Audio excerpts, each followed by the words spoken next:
ആളുകൾ വേറെ ആരെങ്കിലും ഇവിടെ ഉണ്ടോ? ബാക്കി എല്ലാവരും നമ്മൾ അറിയുന്നവരാണ്. ഓക്കെ ഓക്കെ അപ്പൊ നമുക്ക് എല്ലാവരും വളരെ ആകാംക്ഷയോടെ കാത്തിരിക്കുന്ന ആത്മീയത ധ്യാനം പരിപാടിയിലേക്ക് കയറാം. ഞാൻ എല്ലാവരും ഒന്ന് മ്യൂട്ട് ചെയ്യാണ്. ഇപ്പൊ എന്തായാലും ക്ലാസിന്റെ സമയത്ത് നമ്മൾ പറഞ്ഞിട്ടുണ്ടല്ലോ, ക്ലാസ്സിന് ശേഷം നമുക്ക് സംശയങ്ങൾ ചോദിക്കാന്നുള്ളത്. അപ്പം അബദ്ധവശാൽ ആരുടെയെങ്കിലും അൺമ്യൂട്ട് ആയി കഴിഞ്ഞാൽ ഒന്ന് മ്യൂട്ട് ആകാൻ ശ്രദ്ധിക്കണേ. കാരണം അത് ഇവിടെ ചില വോയിസ് കണക്ഷൻ പ്രോബ്ലം ഉണ്ടാക്കും. അതുകൊണ്ടാണ്. Thank you.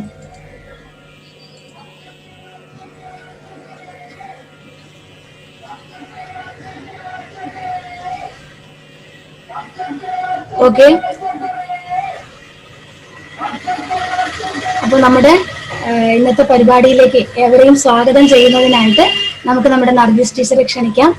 ടീച്ചറെ എല്ലാവരും ഒന്ന് സ്വാഗതം ചെയ്തോളൂ.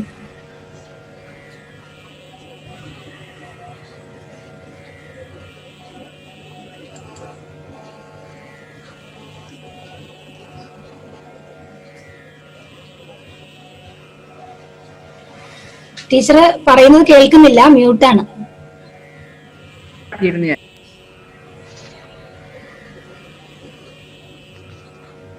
എല്ലാവർക്കും നമസ്കാരം. ഒളിമ്പസിന്റെ ഈ 3 ദിവസത്തെ 4 ദിവസം ആക്കിയിട്ടുണ്ടല്ലേ ഇപ്പോ പൊന്നി? 4 ദിവസം. അതായത് 2 ദിവസം ട്രെയിനിങ് ആയിരിക്കും. 4 ദിവസത്തെ നമ്മുടെ ഈ വെബിനാറിലൂടെയുള്ള ഈ പ്രോഗ്രാം വളരെ സന്തോഷകരമാണ്. ആത്മീയത, ധ്യാനം, അതുപോലെ തന്നെ നമ്മുടെ മനസ്സുമായി ബന്ധപ്പെട്ട് അതിനെക്കുറിച്ചുള്ള ക്ലാസ്സുകളും അതിനെക്കുറിച്ചുള്ള ചോദ്യങ്ങളും നമുക്ക് എന്ത് പ്രശ്നങ്ങൾ അല്ലെങ്കിൽ നമുക്ക് എന്തൊക്കെയാണ് നമ്മുടെ സംശയങ്ങളൊക്കെ ചോദിക്കാനും ഒക്കെയുള്ള ഈ വെബിനാർ എത്രയും നമുക്ക് പഠനാർഹമായ ഒന്നാണ്. പ്രത്യേകിച്ച് സന്തോഷ് ഒളിമ്പസിന്റെ ക്ലാസ്സുകൾ വളരെ ഗഹനമായ ഒരു എന്താ പറയുക, അറിവിന്റെ അപാരമായ പാരാവാരം തന്നെ എന്ന് പറയാം നമുക്ക്, ഓരോ വിഷയങ്ങളായാലും. അപ്പൊ അതൊക്കെ നമുക്ക് അറിയാനും അതിനെക്കുറിച്ച് പല രീതിയിൽ നമുക്ക് സംശയങ്ങളാണ്. ആത്മീയത എന്താണ്, ധ്യാനം, അതുപോലെ നമ്മുടെ മറ്റുള്ള ഏത് കാര്യങ്ങളാണെങ്കിലും നമുക്ക് വളരെ സംശയങ്ങളുള്ള കാര്യമാണ്. പല രീതിയിലാണ് നമ്മൾ കേൾക്കുന്നത്. പക്ഷെ അതിന്റെ യാഥാർത്ഥ്യങ്ങളെ കുറിച്ചുള്ള ശരിയായ വീക്ഷണങ്ങളിൽ ആണ് ഒളിമ്പസിന്റെ കാഴ്ചപ്പാടെന്നാണ് നമുക്ക് മനസ്സിലാക്കുന്നത്.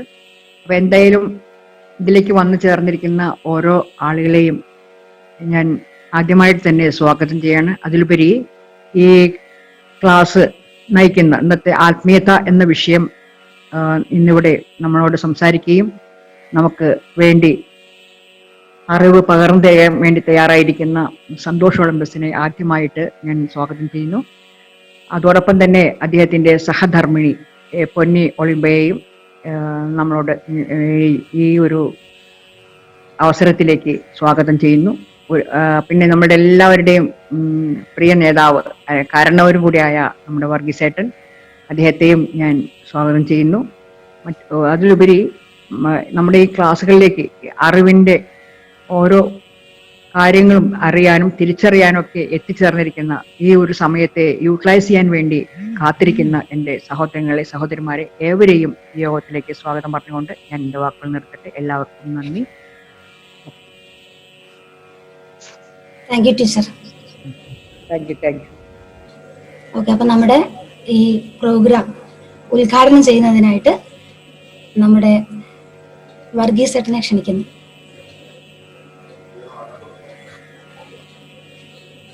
വർഗീസേട്ടൻ നമ്മുടെ നാഷണൽ കോർഡിനേറ്റർ ആണ്.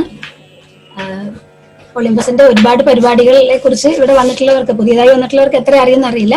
എങ്കിലും നമ്മളെ സഹവാസങ്ങൾ തുടങ്ങിയ കാലത്ത് ആദ്യത്തെ സഹവാസത്തിൽ പങ്കെടുത്ത് നമ്മോടൊപ്പം ചേർന്ന് പ്രവർത്തിക്കുന്ന, ജീവിതം തന്നെ ഇതിലേക്കായിട്ട് മാറ്റിവെച്ച ഒരു മനുഷ്യനാണ് വർഗീസേട്ടൻ. അപ്പൊ അദ്ദേഹത്തെ നമ്മുടെ ഈ പ്രോഗ്രാം ഉദ്ഘാടനം ചെയ്യുന്നതിനായിട്ട് ക്ഷണിക്കുന്നു. നമസ്കാരം എല്ലാവർക്കും. ഞാൻ വർഗീസ് മാത്യു, ന്യൂഡൽഹിയാണ് നാഷണൽ കോർഡിനേറ്റർ എന്നുള്ള രീതിയിൽ ഈ പ്രസ്ഥാനമായിട്ട് 5-6 വർഷമായിട്ട് തുടർന്നു വരുന്നു. ഈ ഒരു വെബിനാർ ഇതിന് വളരെ പ്രാധാന്യമുണ്ട്. കാരണം നമ്മൾ ആത്മീയത എന്താണെന്നുള്ളത്, അതിന്റെ ശരിക്കുള്ള ആത്മീയത. കാരണം നമ്മൾ ഒത്തിരി മതത്തിന്റെ ആത്മീയതയും അത് ഇതുമൊക്കെ നാടുനീളം ഉണ്ട്. പക്ഷെ ശരിക്കുള്ള ആത്മീയത എന്താണെന്നുള്ള അറിയാനുള്ളതും, പിന്നെ ആത്മീയത വന്നു കഴിയുമ്പോഴത്തേക്ക് അതുമായിട്ട് അനുബന്ധമായിട്ടുള്ളതാണ് സാധനകള്, ധ്യാനങ്ങള്, അങ്ങനെയുള്ള അതെല്ലാം. അപ്പൊ അതിന്റെ ഗഹനമായിട്ടുള്ള അതിന്റെ ആ ഒറിജിനൽ സത്ത എന്താണെന്നുള്ള മനസ്സിലാക്കാനുള്ള ഒരു അവസരമാണ് ഇപ്പൊ നല്ലപോലെ വിനിയോഗിക്കുമെന്ന് കരുതുന്നു. കാരണം ഇത് സന്തോഷ് ഒളിമ്പസിന്റെ ഒരു അവതരണം സാധാരണ എവിടെയും കിട്ടണം.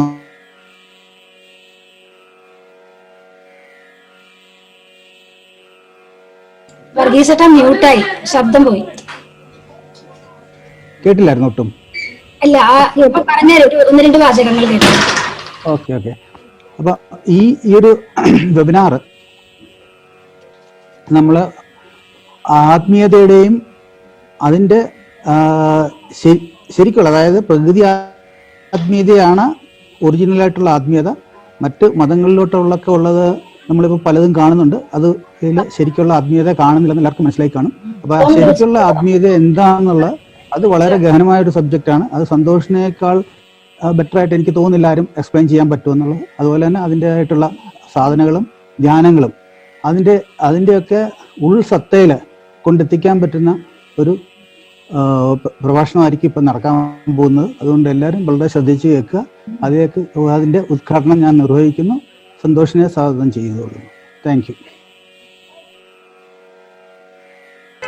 Okay, thank you വർഗീസേട്ടാ.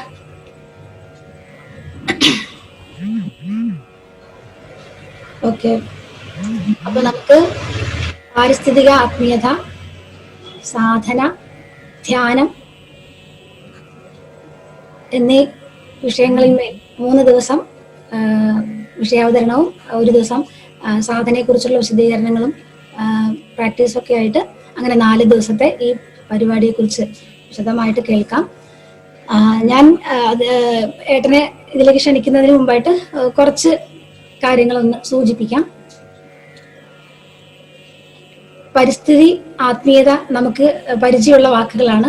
അതുപോലെ തന്നെ ധ്യാനം, സാധന, ഇതൊക്കെയും നമ്മൾ പല സമയത്തായിട്ട് കേട്ടിട്ടോ അല്ലെങ്കിൽ നമ്മൾ അതിൽ പല കാര്യങ്ങൾ അതിനെക്കുറിച്ച് മനസ്സിലാക്കി ജീവിതത്തിൽ പ്രാവർത്തികമാക്കുന്നവരും ഒക്കെയാണ്.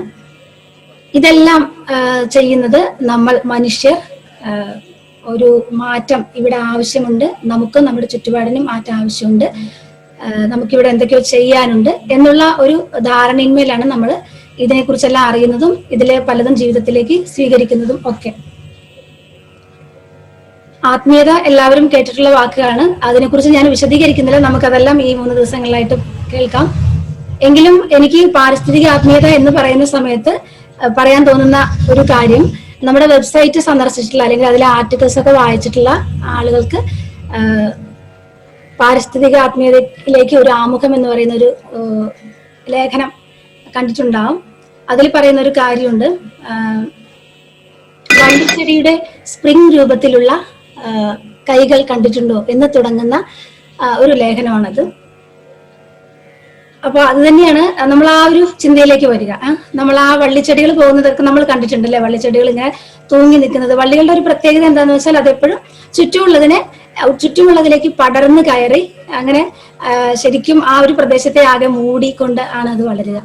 അപ്പൊ അത് ശരിക്കും ആ ചെടി വള്ളിച്ചെടിയാണെന്ന് നമ്മൾ അറിയുന്നത് തന്നെ എങ്ങനെയാ, ആ ചെടി വളർന്ന് അതിന്റെ വള്ളി ആ ഏറ്റവും അറ്റത്തെ വള്ളി ഇങ്ങനെ എന്തിലേക്കോ പടരാനായിട്ട്, എന്തോ അവിടെ എനിക്ക് പടരാനുണ്ട് എന്നോ ഒരു അറിവ് അതിനുള്ളതായിട്ട് നമുക്ക് തോന്നും. അതായത് എന്തിലേക്കോ ഒന്ന് പടരാനായിട്ടാണ് അത് അങ്ങനെ എഴുന്നേറ്റ് നിൽക്കുന്നത് എന്നുള്ള രൂപത്തിൽ. എന്ന് വെച്ചാൽ അതിനൊരു കണ്ണുണ്ട് എന്ന് നമുക്ക് തോന്നും.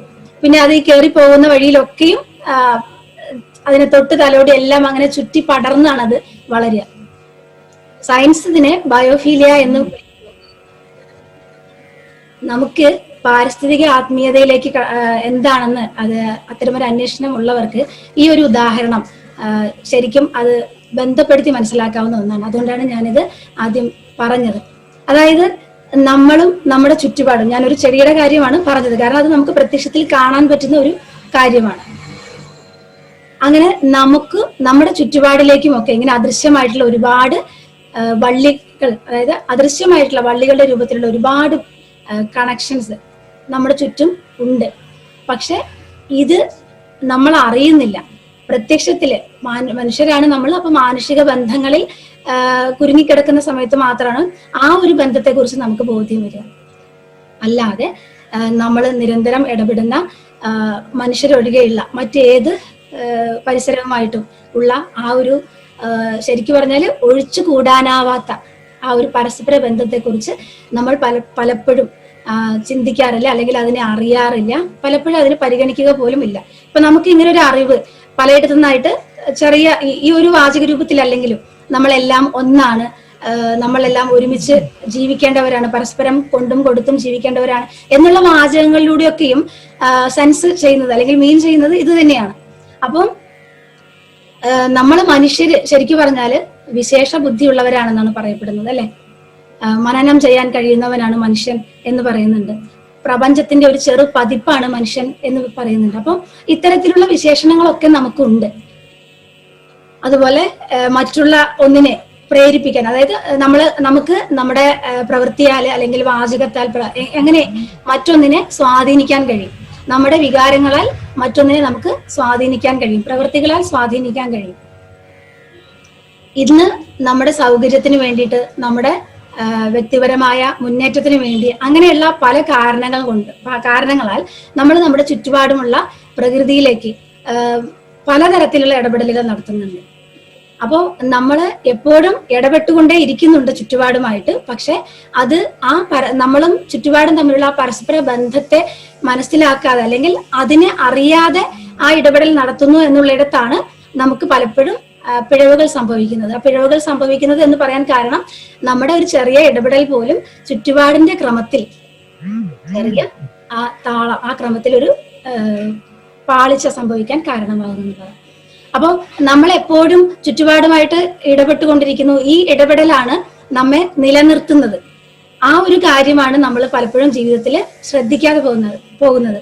അപ്പം ഇവിടെ നമ്മുടെ ഈ ഒരു പാരിസ്ഥിതിക ആത്മീയതയെ കുറിച്ചുള്ള ഈ ഒരു പ്രോഗ്രാമില് നമ്മൾ ഏറ്റവും ഊന്നി പറയുന്ന ഒരു കാര്യം, ഈ പാരിസ്ഥിതിക ആത്മീയത നമ്മളിപ്പോൾ അറിയേണ്ടതിന്റെ ഒരു ആവശ്യകത എന്താണ്, ശരിക്കും പറഞ്ഞാൽ ഇതിന്റെ ഒരു പ്രസക്തി എന്താണ് ഇവിടെ, ഇത് നമ്മൾ അറിഞ്ഞിട്ട് എന്താണ് നമ്മുടെ ജീവിതത്തിൽ പുതിയതായി സംഭവിക്കാൻ പോകുന്നത് എന്നുള്ളതാണ്.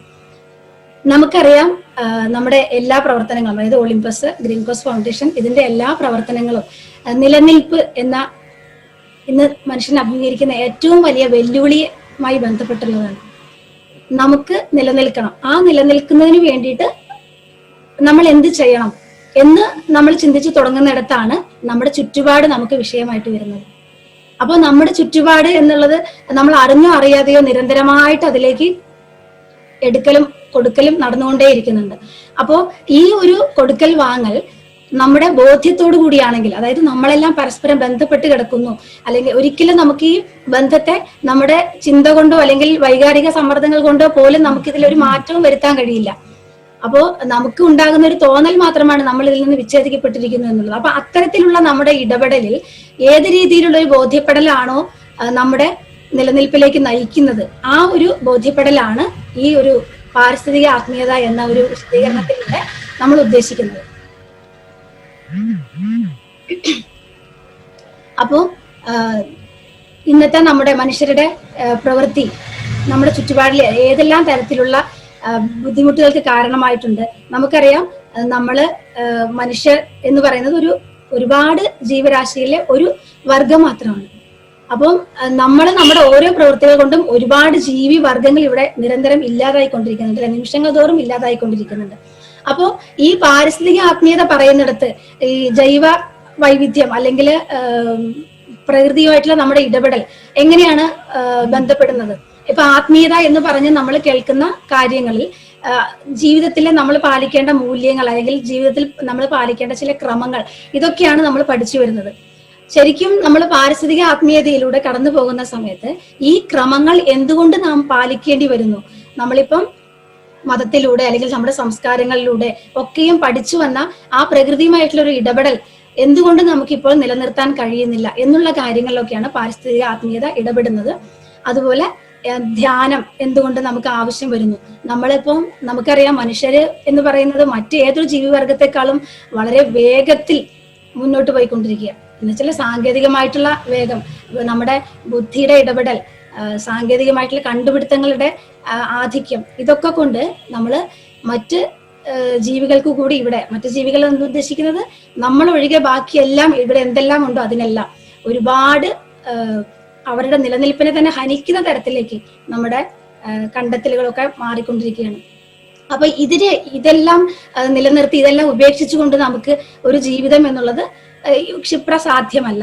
അപ്പോൾ നമുക്ക് ഇപ്പോൾ നമ്മൾ നിലനിൽക്കുന്ന ഒരു എൻവയോൺമെന്റിൽ, ഒരു ചുറ്റുപാടിൽ നിന്നുകൊണ്ട് നമ്മുടെ പരിസരത്തെ അറിഞ്ഞുകൊണ്ട് എങ്ങനെ നമുക്ക് നമ്മുടെ ഇനിയുള്ള ഓരോ ചുവടുകളും ഓരോ ഇടപെടലുകളും കുറച്ചുകൂടി അവയുടെ നിലനിൽപ്പിലേക്ക് വഴി കാണിക്കുന്ന തരത്തിലേക്ക് ആകാം എന്നുള്ളതാണ് പാരിസ്ഥിതിക ആത്മീയത പറയുന്നത്. ധ്യാനം എന്നുള്ളത് അവിടെയാണ് പ്രസക്തമാകുന്നത്. അതുപോലെ സാധന എന്നുള്ളത്, സാധന എല്ലാവരും കേട്ടിട്ടുണ്ടാവും. ഇപ്പൊ നമ്മുടെ പരിപാടികളിലൂടെ പലരും ചെയ്ത് വരുന്നുണ്ട്.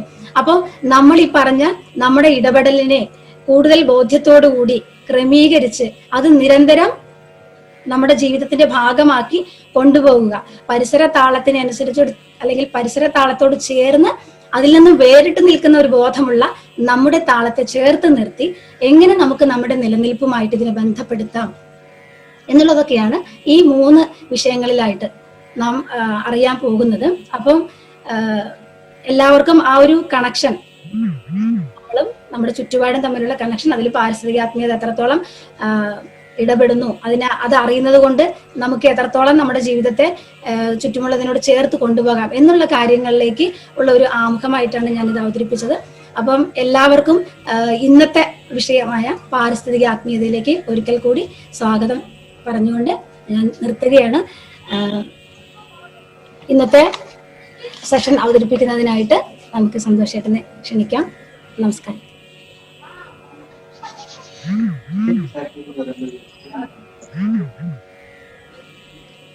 ഏവർക്കും നമസ്കാരം.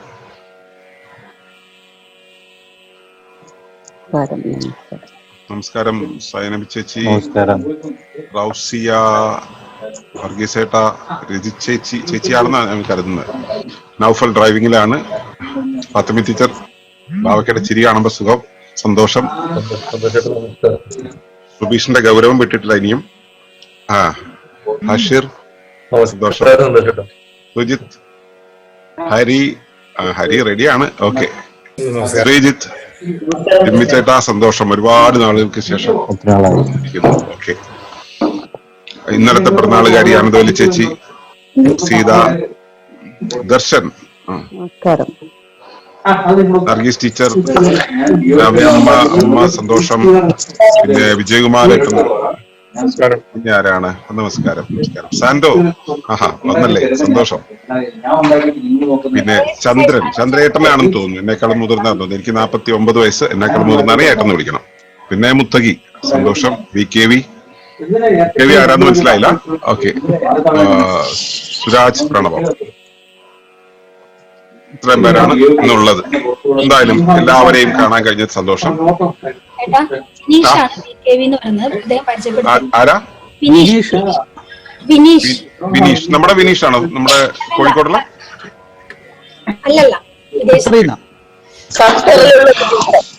ഓക്കെ. നമുക്ക് ഡീറ്റെയിൽ ആയി പരിചയപ്പെടാം. അപ്പോ എന്താണെങ്കിലും പുതുതായിട്ട് വന്നവരോട് ഒരു റിക്വസ്റ്റ് ഉണ്ട്. സാധാരണ നിങ്ങൾ വെബിനാറുകളിലൊക്കെ സൂം പ്രോഗ്രാമിലൊക്കെ പങ്കെടുത്ത് പരിചയമുള്ളവരായിരിക്കും. അവിടെ കാണുന്ന ഒരു ഉപചാരവും ദയവ് ഇതിവിടെ പ്രതീക്ഷിക്കരുത്. മുൻവിധികളുടെ കുപ്പായമോ പിന്നെ അഹങ്കാരത്തിന്റെ കുപ്പായമോ പിന്നെ ഏതെങ്കിലും ജാടയുടെ കുപ്പായമോ ഒക്കെ നിങ്ങൾക്കുണ്ടെങ്കിൽ ഊരിക്കളയുക, ഞങ്ങൾക്കുണ്ടെങ്കിൽ അത് പൊളിച്ചു കളഞ്ഞേക്കുക. നിങ്ങൾക്കുണ്ടെങ്കിൽ അത് നിങ്ങൾ പൊളിച്ചെടുക്കിക്കോ. ഇത് നമ്മളിതൊരു എവിടെയോ ഒരു ശബ്ദം കേൾക്കണ്ടല്ലോ. മ്യൂട്ട് ചെയ്യണേ.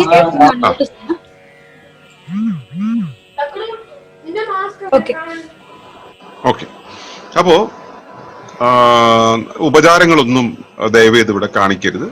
ഇതൊരു ബന്ധു സമൂഹമാണ്. സുസ്ഥിരതയ്ക്ക് വേണ്ടിയിട്ട് പ്രവർത്തിച്ചു കൊണ്ടിരിക്കുന്ന, അതിനനുസരിച്ച് ആഗ്രഹിച്ചു കൊണ്ടിരിക്കുന്ന, തമിഴിലൊരു സിനിമയുണ്ട്, താനാസേന്ത കൂട്ടം എന്നോ അങ്ങനെ എന്തോ പേര്, അങ്ങനെ ഉണ്ടായ ഒരു കൂട്ടാണ്. 1981 ഉണ്ടായ ഒരു ചെറിയ കുട്ടിക്കൂട്ടമാണ്. ഇപ്പൊ ആ കുട്ടികളുടെയൊക്കെ എല്ലാം ഇവിടെ താടി മുടിയൊക്കെ നരച്ച് കിഴവന്മാരൊക്കെ ആയി. അപ്പോ അതിങ്ങനെ സയൻസ് ക്ലബ് ആയിരുന്നു ഇത്. പിന്നെ സയൻസിന്റെ ആഴങ്ങൾ തപ്പിപ്പോയപ്പോ അതിന് വേറെ ചില മുഖങ്ങൾ ഉണ്ടെന്ന് മനസ്സിലായി. അപ്പോ സയൻസിന്റെ വേറൊരു മുഖമാണ് സ്പിരിച്വാലിറ്റി എന്ന് വിചാരിച്ച ആ വഴിക്ക് ഇങ്ങനെ പോയപ്പോഴാണ് മനസ്സിലായത് അവിടം കൊണ്ട് നിൽക്കൂലേ സാധനം. ഭൗതികതയും ആത്മീയതയും മാത്രമല്ലാതെ പിന്നെയും ഡയമെൻഷൻസ് ഉണ്ടെന്ന് മനസ്സിലായി. അപ്പോ അതിന്റെ അന്വേഷണങ്ങളിലൂടെ ആദ്യം യാത്ര ചെയ്തു, പിന്നെ അനുഭവങ്ങളിലൂടെ യാത്ര ചെയ്തു, പിന്നെ അതിന്റെ പ്രയോഗങ്ങളിലൂടെ യാത്ര ചെയ്തു. അപ്പോ ഒരു കാര്യം മനസ്സിലായി, ഇത് ഒറ്റയ്ക്ക് നടക്കുന്ന പരിപാടിയല്ല, ഒറ്റയ്ക്ക് നടത്താവുന്ന പരിപാടിയല്ല. ഒരു കൂട്ടത്തിനാണ് ഇതൊക്കെ കൂടെ മുൻപോട്ട് കൊണ്ടുപോകാൻ കഴിയാന്നുള്ളതും, ഒരു കൂട്ടത്തിലേ ഇതിന് പ്രസക്തി ഉള്ളൂ എന്നും, ഒറ്റയ്ക്ക് എന്നുള്ളത് സായിപ്പ് പഠിപ്പിച്ച ഒരു ദുരന്ത കഥയാണെന്നും മനസ്സിലായി.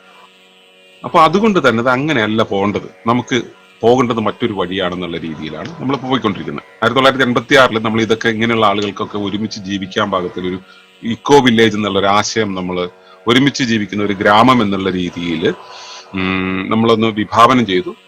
അത് അടുത്ത കാലത്താണ് അതിനുള്ള ലാൻഡ് വാങ്ങിച്ചത്. 86 വിഭാവനം ചെയ്തൊരു കാര്യം ഈ അടുത്ത കാലത്ത് വിഭാവനം ചെയ്തപ്പോൾ ഞങ്ങൾ എത്ര സ്ലോ ആണെന്ന് മനസ്സിലാക്കിയാൽ മതി. സ്ലോ എന്ന് വെച്ച് കഴിഞ്ഞാൽ പ്രവർത്തനത്തിൽ വളരെ സ്ലോ ആണ്. കാരണം എന്താ വെച്ചാൽ വളരെ ദൂരം പോകണമെങ്കിൽ നമുക്ക് പതുക്കെ പോകാൻ പറ്റും, വളരെ വേഗം പോവാണെങ്കിൽ ഒറ്റയ്ക്ക് പോകാൻ പറ്റും. ഒരു ആഫ്രിക്കൻ ചൊല്ലുണ്ടെന്ന് നിങ്ങൾക്ക് മറ്റേ വാട്സപ്പ് വഴി അറിഞ്ഞിട്ടുണ്ടാവും. അപ്പോ വാട്സപ്പാണല്ലോ നമ്മുടെ ഗുരു ഇപ്പൊ. അപ്പോ നമ്മൾ വളരെ പതുക്കെയാണ് പോകുന്നത്. പറയാനുള്ള കാര്യങ്ങളും വളരെ സിമ്പിളാണ്. സിമ്പിളാണ് എന്നുള്ള കാര്യത്തെ മറ്റൊരു രീതിയിൽ നമ്മൾ പഠിച്ചു വെച്ചതിനെ ഒന്ന് ഇളക്കി കളയാൻ ചിലപ്പോ നമ്മൾ ചില സങ്കേതങ്ങൾ ഉപയോഗിക്കേണ്ടി വരും. ഒരു സ്പാനർ ഇട്ട് മുറുക്കി വെച്ചൊരു സാധനത്തെ ഇങ്ങനെ മുറുക്കി അതിന്റെ ത്രെഡൊക്കെ പോയിരിക്കുകയാണെങ്കിൽ അത് ഊരണം എന്നുണ്ടെങ്കിൽ ചിലപ്പോൾ കഠിനമായിട്ടുള്ള ഇത്തിരി കട്ടിയായിട്ടുള്ള സ്പാനറൊക്കെ ഉപയോഗിക്കേണ്ടി വരും. എന്നിട്ടേ നമുക്കത് അഴിക്കാൻ പറ്റും. നിങ്ങളൊരു ചെറിയൊരു ഏണി കൂടെ കയറി ഒരു ഭാഗത്തെത്തിയിട്ട് കുറച്ചു കാലം കഴിഞ്ഞിട്ട് തിരിച്ചിറക്കി കൊണ്ടുവരണമെങ്കിൽ ഭയങ്കര ശേഷിയുള്ള ശക്തമായിട്ടുള്ള ചില ഏണികളും നിങ്ങൾക്ക് സുരക്ഷയുടെ ഉറപ്പ് തരുന്ന, നിങ്ങൾക്ക് വിശ്വാസ്യത തരുന്ന വലിയ ഏണികളും വെച്ച് ഇറക്കിക്കൊണ്ടുവരും. ജനിച്ച കാലം മുതലോ ജനിക്കുന്നതിന് മുമ്പുള്ള കാലം മുതലോ സംസ്കാരവും വിദ്യാഭ്യാസവും യുക്തിയും ഒക്കെ കൊണ്ട് വിദ്യാഭ്യാസം നേടി വിദ്യയാൽ അലങ്കൃതരായിട്ട് മുകളിലോട്ട് കയറി പോയിട്ട് ഒരു വല്ലാത്ത ഉത്തുംഗങ്ങളിൽ കയറി നിൽക്കുന്ന നമ്മളെയൊക്കെ തിരിച്ചിറക്കി കൊണ്ടുവരണമെങ്കിൽ നമ്മൾ കൈവരിച്ച വിദ്യയെക്കാളും വലിയ ഒരു പ്രതിവിദ്യ തിരിച്ചിറങ്ങാനുള്ള ഒരു ഏണി നമുക്ക് വേണ്ടി വരും. ആ ഏണിയുടെ പടവുകൾക്ക് കുറച്ചുകൂടെ ഉറപ്പ് വേണ്ടി വരും, പരപ്പ് വേണ്ടി വരും എന്നുള്ളത് കൊണ്ട് ഒളിമ്പസ് പറയുന്നത് വളരെ ലളിതമാണെങ്കിലും ആ മുകളിലെ തട്ടിൽ നിന്നും ഇറങ്ങി വരുന്നവർക്കൊക്കെ തന്നെ ഇത് ഇത്തിരി കട്ടിയുള്ളതാണെന്ന് തോന്നും. തുടക്കത്തിലാണ് ഈ തോന്നല്. കാര്യങ്ങൾ കൂട്ടിപ്പിടിച്ച് പരസ്പരം ബന്ധിപ്പിച്ച് കൊണ്ടുവരുന്ന സമയത്ത് നിങ്ങൾക്ക് ഒരു കാര്യം ബോധ്യമാകും, നമുക്ക് വേണ്ടത് എവിടെ എങ്ങനെ എന്നുള്ളതിന്റെ വ്യക്തതയാണ്. അത് നമുക്ക് കിട്ടുക തന്നെ ചെയ്യും. നിങ്ങൾക്കൊരു കാര്യം അറിയാമോ, നിങ്ങൾ ഒരുപാട് പഠിച്ചവരാണെന്ന് നിങ്ങൾക്ക് തോന്നിയിട്ടുണ്ടെങ്കിൽ, നിങ്ങളെ ആരെങ്കിലൊക്കെ പഠിപ്പിച്ചു എന്ന് തോന്നിയിട്ടുണ്ടെങ്കിൽ ശരിയാണ്, നിങ്ങൾക്ക് ബോധമൊക്കെ ഉറയ്ക്കുന്നതിന് മുമ്പ് നിങ്ങളെ ആർക്കെങ്കിലും ഒക്കെ പഠിപ്പിക്കാൻ കഴിഞ്ഞിട്ടുണ്ടാവാം. ഇനി നിങ്ങളെ പഠിപ്പിക്കണമെങ്കിൽ ഞാൻ വിചാരിച്ചാൽ നടക്കൂല. എന്നെ ഇവിടെ ഇരിക്കുന്ന പലരും എന്നെ ഫോളോ ചെയ്യുന്നില്ല. എന്നെ ഫോളോ ചെയ്യേണ്ടതെന്ന് വെച്ച് കഴിഞ്ഞാൽ എന്റെ ശിഷ്യത്വം സ്വീകരിച്ച് എന്റെ പാദങ്ങൾ പിന്തുടരുന്നു എന്നല്ല. ഞാൻ മുമ്പേ യാത്ര ചെയ്തൊരു ഒരു ഗൈഡാണെന്നും അതുകൊണ്ട് നിങ്ങൾക്കൊക്കെ അവിടെ പോകണമെങ്കിൽ എന്റെ അടുത്ത് ചോദിച്ചാൽ കുറച്ചുകൂടി ഈസി ആയിട്ടുള്ള മാർഗങ്ങൾ പറഞ്ഞു തരുന്നത് മാത്രമുള്ള വിശ്വാസമാണ്. നിങ്ങളെ പഠിപ്പിക്കാൻ ലോകത്ത് ഒരാൾക്കേ കഴിയൂ, അത് നിങ്ങൾക്ക് മാത്രമാണ്. ആ നിങ്ങളെ ഒന്ന് തൊട്ടറിയാനുള്ള ചില ടൂളുകൾ എന്റെ കയ്യിലുണ്ട്. കാരണം നിങ്ങളൊക്കെ ജോലിക്ക് പോയപ്പോ, സായിപ്പിനെ തീറ്റാൻ പോയപ്പോ ഞാൻ ഈ പണി മാത്രമേ ചെയ്തിട്ടുള്ളൂ. എന്നെ നോക്കല്, എന്നെ പഠിക്കല്. അങ്ങനെ 10-40 കൊല്ലം അങ്ങനെ ജീവിച്ചതിന്റെ ഒരു പരിചയമുണ്ട്. അതുകൊണ്ട് ചിലത് പറയാൻ പറ്റും, കുറച്ച് കൂടുതൽ പറയാൻ പറ്റും. അത്രയേ ഉള്ളൂ, അത്രയേ നമുക്ക് പറയാനുള്ളൂ. അപ്പോൾ അങ്ങനെയുള്ള ഒരു സ്വയമുള്ള ഒരു അന്വേഷണത്തിന്റെ ഭാഗമായിട്ടാണ് ഇവിടെ നമ്മൾ പാരിസ്ഥിതിക ആത്മീയതയെക്കുറിച്ച്, പ്രകൃതി ആത്മീയതയെക്കുറിച്ച് പറയുന്നത്. പരിസ്ഥിതി വിഷയങ്ങളെ കുറിച്ച് കേരളത്തിന് പരിചയപ്പെടുത്തിയ ജോൺസി ആണ് കേരളത്തിൽ ആദ്യമായിട്ട് പാരിസ്ഥിതിക ആത്മീയതയെ കുറിച്ച് സംസാരിച്ചത്. അപ്പൊ അദ്ദേഹം അത് പറഞ്ഞു തുടങ്ങുന്നതിന്റെ കുറെ കാലം മുമ്പ് ഇത്തരം കാര്യങ്ങളെ കുറിച്ച് സംസാരിച്ചപ്പോ ഇതുപോലെ സംസാരിക്കുന്ന ഒരാളുണ്ട് എന്ന് പറഞ്ഞുകൊണ്ടാണ് ജോൺസിയെ കുറിച്ച് ഒരാൾ എന്നോട് പറഞ്ഞത്. അപ്പോ അദ്ദേഹത്തെ കണ്ടു കഴിഞ്ഞപ്പോ അദ്ദേഹം അപ്പോഴും പാരിസ്ഥിതിക ആത്മീയത എന്നുള്ള ഒരു വാക്ക് അദ്ദേഹം ആദ്യം പറഞ്ഞില്ലായിരുന്നു. പിന്നെ കുറെ കാലം കഴിഞ്ഞിട്ട് അദ്ദേഹം പറയാൻ തുടങ്ങിയത്. ഇന്ത്യൻ ഫിലോസഫിക്കൽ അസോസിയേഷന്റെ ഡോക്ടർ രാമകൃഷ്ണനാണ് നമ്മൾ ഈ പറയുന്ന വിഷയങ്ങൾ ഇക്കോസഫിയാണ്, ഇക്കോളജിക്കൽ ഫിലോസഫിയാണെന്ന് പറഞ്ഞത്. അദ്ദേഹം തന്നെയാണ് എനിക്ക് ഡീപിക്കോളജി എന്നുള്ള വിഷയത്തെ പരിചയപ്പെടുത്തി തന്നത്. ഞാൻ ജനിച്ച വർഷമാണ് ഡീപിക്കോളജി എന്നുള്ള പദം ലോകത്തിന്റെ മുന്നിൽ ആർണൈനായിസും ഒക്കെ അവതരിപ്പിച്ചത്. പ്രകൃതി ശാസ്ത്രം എന്നുള്ളത്. അപ്പോ പ്രകൃതി ശാസ്ത്രം തന്നെയാണ് ശാസ്ത്രത്തിന്റെ ചില ഫ്രെയിമുകൾ മാറ്റിവെച്ച് കഴിഞ്ഞാൽ ആത്മീയത എന്ന രീതിയിൽ കാലങ്ങളായിട്ട് നമ്മുടെ ഗോത്ര സംവിധാനങ്ങളിലുമൊക്കെ നിറഞ്ഞു നിന്നിരുന്നത്. അപ്പോ ഇവയെ കൂട്ടി കണക്ട് ചെയ്ത് കഴിഞ്ഞാൽ ജീവിതത്തിന്റെ ചില കാര്യങ്ങളെ കുറിച്ചുള്ള വ്യക്തത നമുക്ക് കിട്ടും എന്നുള്ളതാണ്. അതുകൊണ്ടാണ് നമ്മളിവിടെ വളരെ പ്രാധാന്യം കൊടുത്ത് പാരിസ്ഥിതിക ആത്മീയതയെ സുസ്ഥിരതയ്ക്ക് വേണ്ടി സംസാരിച്ചു തുടങ്ങുന്നത്. കുറെ വർഷങ്ങളായിട്ട് പാരിസ്ഥിതിക ആത്മീയതയെ കുറിച്ച് കേരളമെമ്പാടും ഫെലോഷിപ്പുകളും ഒക്കെ ആയിട്ട് നമ്മൾ, അതുപോലെ മഴ ക്യാമ്പുകൾ, പ്രകൃതി ക്യാമ്പുകൾ, സാധനാ പരിപാടികൾ ഒക്കെ ആയിട്ട് കുറെ കാലമായിട്ട് ഇങ്ങനെ പോകുന്നു. ഇടക്കാലത്ത് തോന്നി ഇതുകൊണ്ടൊന്നും വലിയ കാര്യമില്ല, ആളുകൾക്ക് പറഞ്ഞിട്ടൊന്നും മനസ്സിലാവുന്നുമില്ല, അപ്പൊ പിന്നെ പരിപാടിയൊക്കെ നിർത്തിയാക്കാന്ന് വിചാരിച്ചു. അപ്പൊ കാലങ്ങളായിട്ട് പറയുന്നുണ്ട് ഇവിടെ പലതും സംഭവിക്കുന്നുണ്ട്, പല പ്രശ്നങ്ങളും ഉണ്ടായിക്കൊണ്ടിരിക്കുന്നുണ്ട് എന്നൊക്കെ പറയുമ്പോൾ അതൊന്നും റെലവന്റ് അല്ല ആളുകൾക്ക്.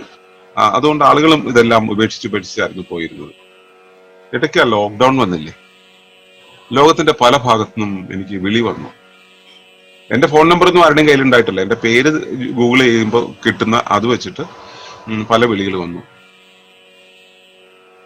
പൂട്ടിക്കെട്ടുമെന്ന് പറഞ്ഞത്, ഇക്കോണമി തകരുമെന്ന് പറഞ്ഞത്, പണം പിൻവലിക്കുമെന്ന് പറഞ്ഞത്, സ്വർണം പിൻവലിക്കുമെന്ന് പറഞ്ഞത്, സുനാമി വരുമെന്ന് പറഞ്ഞത്, കൃത്രിമ മഴ വരുമെന്ന് പറഞ്ഞത്, വെള്ളപ്പൊക്കം വരുമെന്ന് പറഞ്ഞത്, ഫ്ലഡ് മാപ്പ് പബ്ലിഷ് ചെയ്ത്, ഇതിന്റെയൊക്കെ പല കാലത്ത് കണ്ടിട്ടുള്ളതും കേട്ടിട്ടുള്ളതായിട്ടുള്ള ആളുകളെല്ലാം തന്നെ ഈ ഓരോ സംഭവങ്ങൾ വരുമ്പോഴും ഒക്കെ എന്നെ വിളിച്ചു. അങ്ങനെ ലോക്ക്ഡൌൺ വന്നപ്പോ ഒരു വല്ലാത്തൊരവസ്ഥയിൽ നിന്നപ്പോഴാണ് ഞാനും ആലോചിച്ചത്, അയ്യോ ഇത്രയും കാലം നാട്ടുകാരെ പഠിപ്പിക്കാൻ നിന്നതല്ലാതെ ഒന്നും ചെയ്തില്ലല്ലോ എന്ന്. എങ്കിൽ പിന്നെ ചെയ്തേക്കാം എന്ന് കരുതി. ലോകത്തെ എക്കോണമി മുഴുവൻ തകർന്ന് തരിപ്പണമായിട്ട് നിൽക്കുന്ന സമയത്താണ് നമുക്ക് തോന്നുന്നത് എന്നാ പിന്നെ ലാൻഡ് അങ്ങ് പർച്ചേസ് ചെയ്തേക്കാന്ന്. അങ്ങനെ ആരുടെയും പണമില്ലാത്തപ്പോ, പണം ജീവിതത്തിൽ ഇതുവരെ സമ്പാദിക്കാത്ത എനിക്ക് തോന്നി അതങ്ങ് ഉണ്ടാകട്ടെ എന്ന്. അതങ്ങുണ്ടായി. നമ്മൾ ലാൻഡ് വാങ്ങിച്ചു, ഇക്കോ വില്ലേജിനുള്ള ലാൻഡ്, പ്രാഥമികമായിട്ടുള്ള ലാൻഡ് വാങ്ങിച്ചു. അത് വാങ്ങിക്കാൻ പണം തന്ന ആളുകളാ പലരും ഇവിടെയൊക്കെ ഇരിക്കുന്നത്. ഞാൻ പറഞ്ഞു വന്നത്, അത്ര ഈസിയാണ് കാര്യങ്ങൾ നമുക്ക് ചെയ്യണമെന്ന് വിചാരിച്ചാല്. അപ്പോ പാരിസ്ഥിതിക ആത്മീയതയെ കുറിച്ച് പറയുമ്പോൾ അതിന്റെ പ്രയോഗത്തിലും സിദ്ധാന്തത്തിലും അതിന്റെ രാഷ്ട്രീയത്തിലും അതിന്റെ സമ്പത്തിലും അതിന്റെ കൂട്ടത്തിലും ഒക്കെ പ്രാധാന്യമുണ്ട് എന്നതാണ് ഞാൻ സൂചിപ്പിച്ചു വന്നത്. വിഷയത്തിലേക്ക് കടക്കുന്നതിന് മുമ്പ് ചിലതൊക്കെ പറയണമല്ലോ, ചില ആമുഖങ്ങൾ തരണമല്ലോ. അങ്ങനെ തരുന്നു എന്ന് മാത്രം. നമ്മളൊരു 3 ദിവസത്തെ യാത്രയാണിത്. ഈ 3 ദിവസത്തെ യാത്ര കൊണ്ട് നമ്മൾ ഉദ്ദേശിക്കുന്നത് നമ്മളൊരു സാധനാ ക്രമത്തിലേക്ക് പോവുക എന്നുള്ളതാണ്. ഞങ്ങൾ ഇതുകൊണ്ട് ലക്ഷ്യമാക്കുന്നത് ഒരു കളക്റ്റീവ് കോൺഷ്യസ്നെസ് ലോകമെമ്പാടും രൂപം കൊണ്ടിരിക്കുന്നുണ്ട്.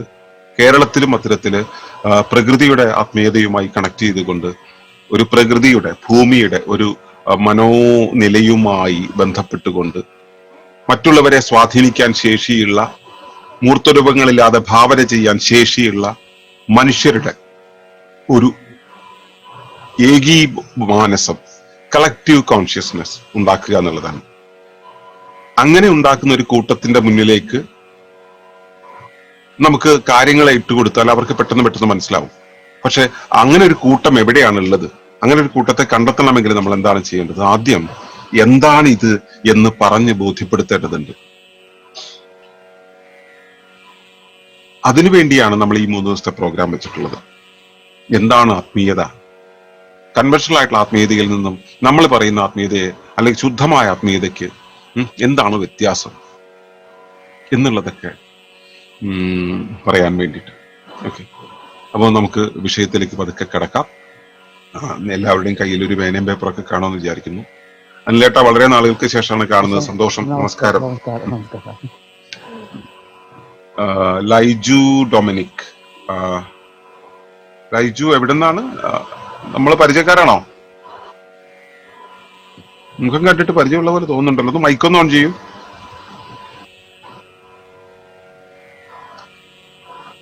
മൈക്കൊന്ന് ഓൺ ചെയ്യൂ ലൈജു, കേൾക്കുന്നില്ല. മ്യൂട്ടാണ് ലൈജു, മ്യൂട്ടാണ്. നല്ല പരിചയം തോന്നുന്നുണ്ട്. എവിടുന്നാണ്? ഞാൻ എറണാകുളത്താണ്. ഞാൻ എറണാകുളത്തുള്ള പരിപാടിയില് ആ സത്സംഗത്തിൽ പങ്കെടുക്കുന്നു. ലോക്ക്ഡൌൺ ആയപ്പോ തടി കൂടിയാ? തടി കൂടിയെന്ന് ആള് മാറി. കുറെ നാളായിട്ട് കോണ്ടാക്ട് ഇല്ലായിരുന്നു. Okay okay okay okay. എനിക്ക് കണ്ടപ്പോ തോന്നിയില്ല ഇത് പേരും വിളിക്കുമായിരുന്നു. ഓക്കെ. എന്താ ഈ ഒരേ പേരുള്ള പലരും വിളിക്കുകയൊക്കെ ചെയ്യും, അതുകൊണ്ടാ. ഓക്കെ, അപ്പൊ എല്ലാവരും റെഡി ആയിരിക്കും വിചാരിക്കും.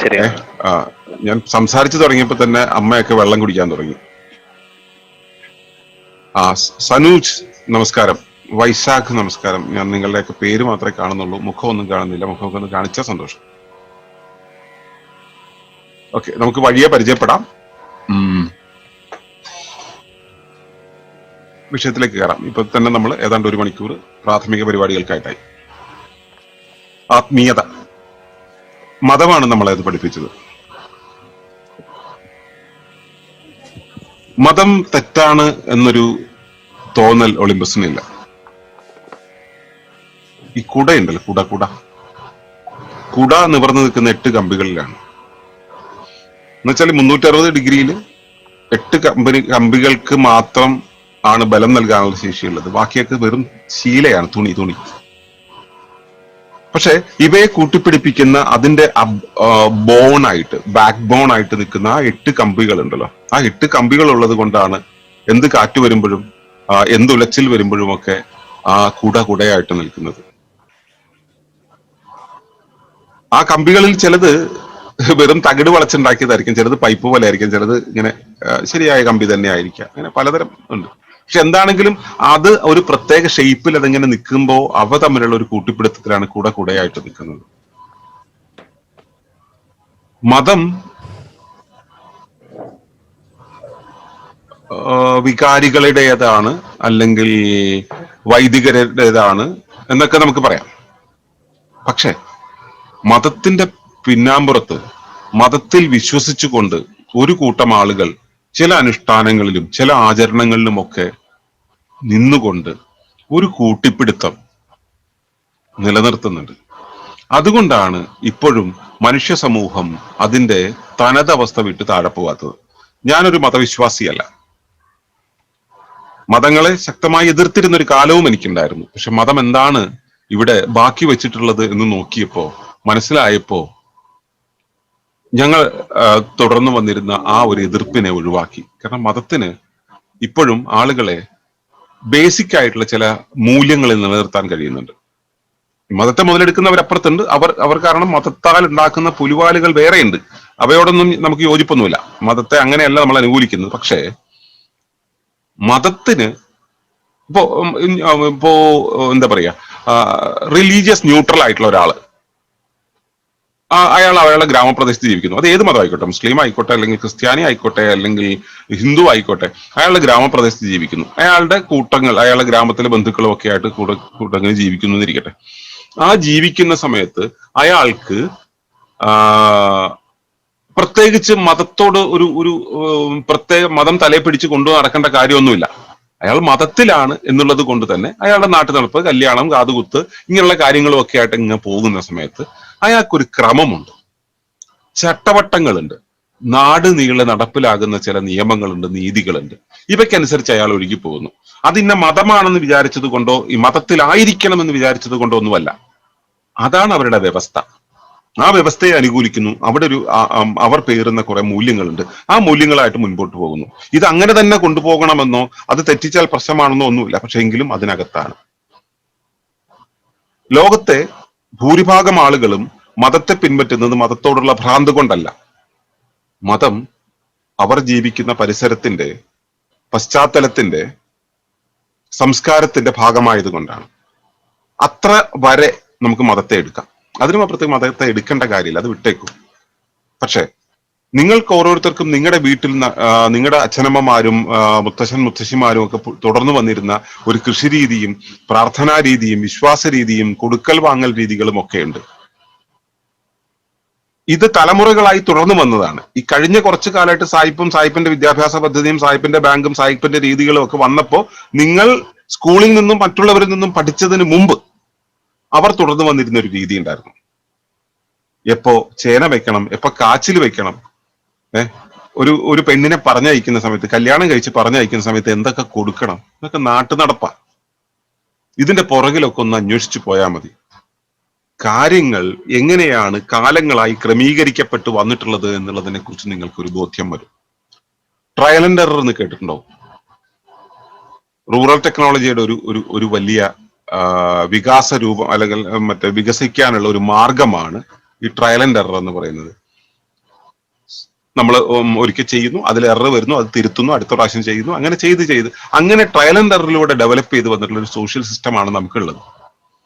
അവിടെ ഭൗതികമായ ഒരു ശരീരത്തെ നിലനിർത്താൻ ഭൗതികമായ ഒരു വീടും ഭൗതികമായ ഒരു ഇടവും മാത്രം ഉണ്ടാക്കുന്ന ഒരു ജീവിതശൈലി അല്ല അല്ലെങ്കിൽ നാട്ടും പുറത്തെ ജീവിതത്തിലുള്ളത്. വ്യക്തികൾ തമ്മിലുള്ള ബന്ധങ്ങൾക്ക് വെറും ഭൗതികമായ കൊടുക്കൽ വാങ്ങലുകളുടെ ആൽഗരിതമല്ല അവിടെ സൂക്ഷിച്ചിട്ടുള്ളത്. പകരം മൂല്യങ്ങൾ, ഇഷ്ടങ്ങൾ, പ്രാധാന്യങ്ങൾ, സാധ്യതകൾ, ഇങ്ങനെയുള്ള കുറെ പശ്ചാത്തലങ്ങളെ നമ്മൾ പരിഗണിച്ചിട്ടുണ്ട്. ഇപ്പോഴും നിങ്ങളൊരു കാര്യത്തെ മുൻപോട്ട് വയ്ക്കുന്ന നിങ്ങളുടെ ആധുനിക കാഴ്ചപ്പാടും കൊണ്ട് മുൻപോട്ട് വെച്ചിട്ടുണ്ടെങ്കിൽ നിങ്ങളുടെ കാരണവന്മാർ പറയും, അത് ശരിയാവില്ല, അവർക്ക് വേദന തോന്നും, അല്ലെങ്കിൽ മറ്റവർക്ക് ബുദ്ധിമുട്ടാവും. അങ്ങനെയുള്ള ചില പരിഗണനകൾ അവർ നൽകുന്നത് കാണാം. ഉറപ്പായിട്ടും പഴയ ആളുകൾക്ക് അവരുടേതായിട്ടുള്ള കുഴപ്പങ്ങളും കുരുത്തക്കേടുകളൊക്കെ നമുക്ക് കാണാൻ പറ്റും, അതൊക്കെ അവിടെ ഉണ്ടാവും, അതൊക്കെ ശരിയാ. പക്ഷെ എന്നാലും പാരമ്പര്യം എന്നുള്ള സംഭവത്തിന് അതിൻ്റെതായിട്ടുള്ള ചില ഗുണങ്ങളുണ്ട്. ബാലൻസ് തെറ്റിക്കില്ല. ഈ ചെലന്തി വലയുടെ മുകളിലേക്ക് ഒരു ജീവി വീണ് കഴിഞ്ഞാൽ അത് താഴോട്ട് പോകില്ല. സർക്കസിലെ ട്രപ്പീസിൽ നിന്ന് ഒരാൾ നെറ്റിലേക്ക് വീണതുപോലെ വീണെടുത്ത് താങ്ങി അതിനെ ഷോക്ക് അബ്സോർബ് ചെയ്ത് അതിങ്ങനെ നിലനിർത്തും. അങ്ങനെ ഒരു ജാലം, നെറ്റ്വർക്ക് ആയിട്ട് നമ്മുടെ പാരമ്പര്യ വ്യവസ്ഥിതിയെ നിലനിർത്തിയ ഒരു സംവിധാനം എന്ന രീതിയിലാണ് ഞാൻ മതത്തെ കാണുന്നത്. അതിനുമപ്പുറത്തുള്ള മതത്തിന്റെ മറ്റ് കച്ചവടങ്ങളും തീവ്ര വീക്ഷണങ്ങളും ഒക്കെ വിട്ടുകളയുക. ഈ മതം നമ്മളെ പഠിപ്പിച്ച ഒരു ആത്മീയതയുണ്ട്. ഭഗവാൻ, ദൈവം, അല്ലാഹു, ഈശോ, അങ്ങനെ ഒരാൾ ചിലർക്ക് ആൾ രൂപമുണ്ടെന്ന് പറയും, ചിലപ്പോൾ നാമരൂപം മാത്രമാണെന്ന് പറയും. അത് ഓരോരുത്തരും അവരവരുടെ സൗകര്യത്തിന് ഒരു രൂപം നൽകും. അയാളാണ് ഇതിന്റെയൊക്കെ കേന്ദ്രമെന്ന്. എന്താണെങ്കിലും വിദേശ രാജ്യങ്ങളിലൊക്കെ ഈ ഫിസിക്കാലിറ്റിയെ ചലിപ്പിക്കുന്നത്, ഫിസിക്കാലിറ്റി ഉണ്ടല്ലോ, നമ്മുടെ ശരീരം ഉണ്ടല്ലോ, ആ ശരീരത്തെ ചലിപ്പിക്കുന്ന ഒരു സാധനം, എന്തോ ഒരു സാധനം അതിന്റെ പുറകിലുണ്ടെന്ന് അവർക്ക് തോന്നിയിട്ടുണ്ട്. ഈ ഫിസിക്കിനെ, ഈ ജഡശരീരത്തെ ചലിപ്പിക്കുന്ന ആ ഒന്ന്, അത് എന്തോ ഒരു സ്പിരിറ്റ് ആണെന്നൊക്കെയാണ് അവർ പറയുന്നത്. അതുകൊണ്ടാണ് സ്പിരിറ്റിനെ കുറിച്ച് പറയുന്ന സ്പിരിച്വാലിറ്റി എന്ന് അവർ പറഞ്ഞത്. നമ്മളും ഇവിടെ അങ്ങനെ തന്നെയാണ്. ഇതിന്റെ പുറകിൽ ഈ ശരീരത്തിന്റെ അകത്തൊരു വല്ലാത്തൊരു സാധനമുണ്ട്. ആ സ്പിരിറ്റിനെ നമ്മുടെ നാട്ടുകാർ പറഞ്ഞു കഴിഞ്ഞാൽ ആത്മാവ് എന്ന് പറഞ്ഞു. ആത്മാവാണ് ഇതിനെ ചലിപ്പിക്കുന്നതെന്ന്. അതുകൊണ്ട് ആത്മത്തെ ബന്ധപ്പെടുത്തിയാണ് നമ്മൾ പറയുന്നത്. അപ്പൊ ചത്തു കഴിഞ്ഞാൽ ഇങ്ങനെ ശരീരത്തിന്റെ വെളിയിലേക്ക് ചാടിപ്പോകുന്ന, ഞാൻ സ്ഥിരം പറയാറുള്ള ഒരു അനുഭവം ഉണ്ട് എനിക്ക്.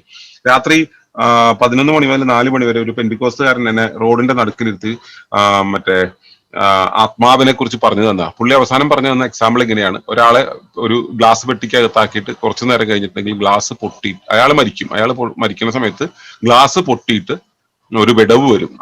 അതെന്തിനാന്ന് വെച്ചാൽ ആത്മാവിന് വെളിയിൽ പോകാനാണ്. ഇപ്പൊ ബോഡി ഇവിടെ ഉപേക്ഷിച്ചിട്ട് ആത്മാവ് അങ്ങോട്ട് പോകുന്ന ഒരു ആത്മീയ ബോധ്യത്തെ കുറിച്ച് ആണ് നമുക്ക് അറിവുള്ളത്. അത് പല മതങ്ങളും അതിന് മോറോറസ് സെയിം ആയിട്ടുള്ള ഒരു കഥയാണ് പറയുന്നത്.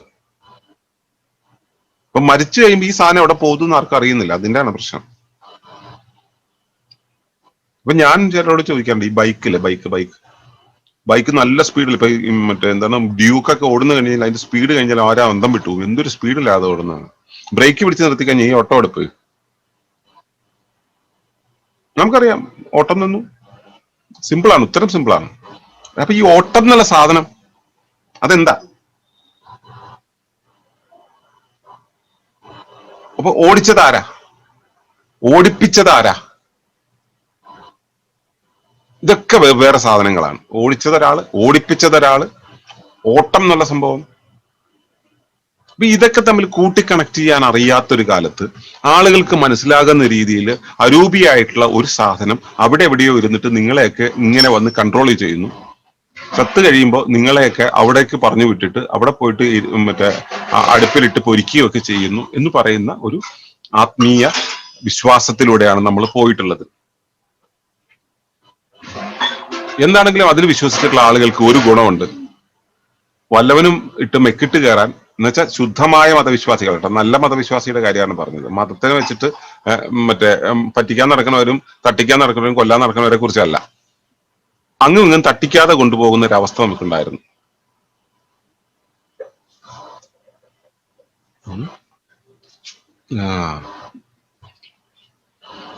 അപ്പോ നമ്മൾ ഇവിടെ പറയുന്ന ആ ഒരു പാരിസ്ഥിതിക ആത്മീയത എന്നുള്ള ഒരു വിഷയത്തില് നമ്മൾ പറയുന്ന കാര്യം ഇത്രയേ ഉള്ളൂ.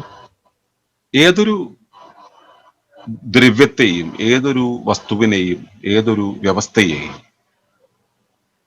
ഞാൻ അവസാനം പറഞ്ഞ വാക്ക് വ്യവസ്ഥ, വസ്തു, വസ്തുത എന്നൊക്കെ വിളിക്കാം നമുക്ക്. പക്ഷെ ഇവയുടെ ഒരു ടോട്ടാലിറ്റിയാണ് വ്യവസ്ഥ എന്ന് പറയുന്നത്. നമ്മളതിനെ ഏതൊന്നിനെയും കാണാൻ നമുക്ക് കഴിയുന്ന, അനുഭവിക്കാൻ കഴിയുന്ന ഏതൊന്നിനെയും നമ്മളൊരു വ്യവസ്ഥയായിട്ടാണ് ഒളിമ്പസ് മനസ്സിലാക്കുന്നത്.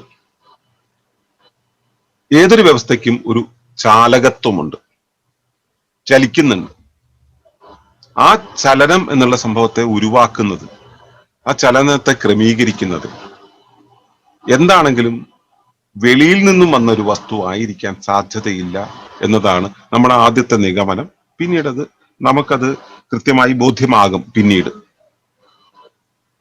വെളിയിൽ നിന്നും വരുന്ന ഒരു വസ്തുവിനോ വസ്തുതയ്ക്കോ ഒരു സാധ്യതയ്ക്കോ നമ്മുടെ ഉള്ളിൽ കയറിയിട്ട് ഒരു പണി ചെയ്യാൻ കഴിയില്ല.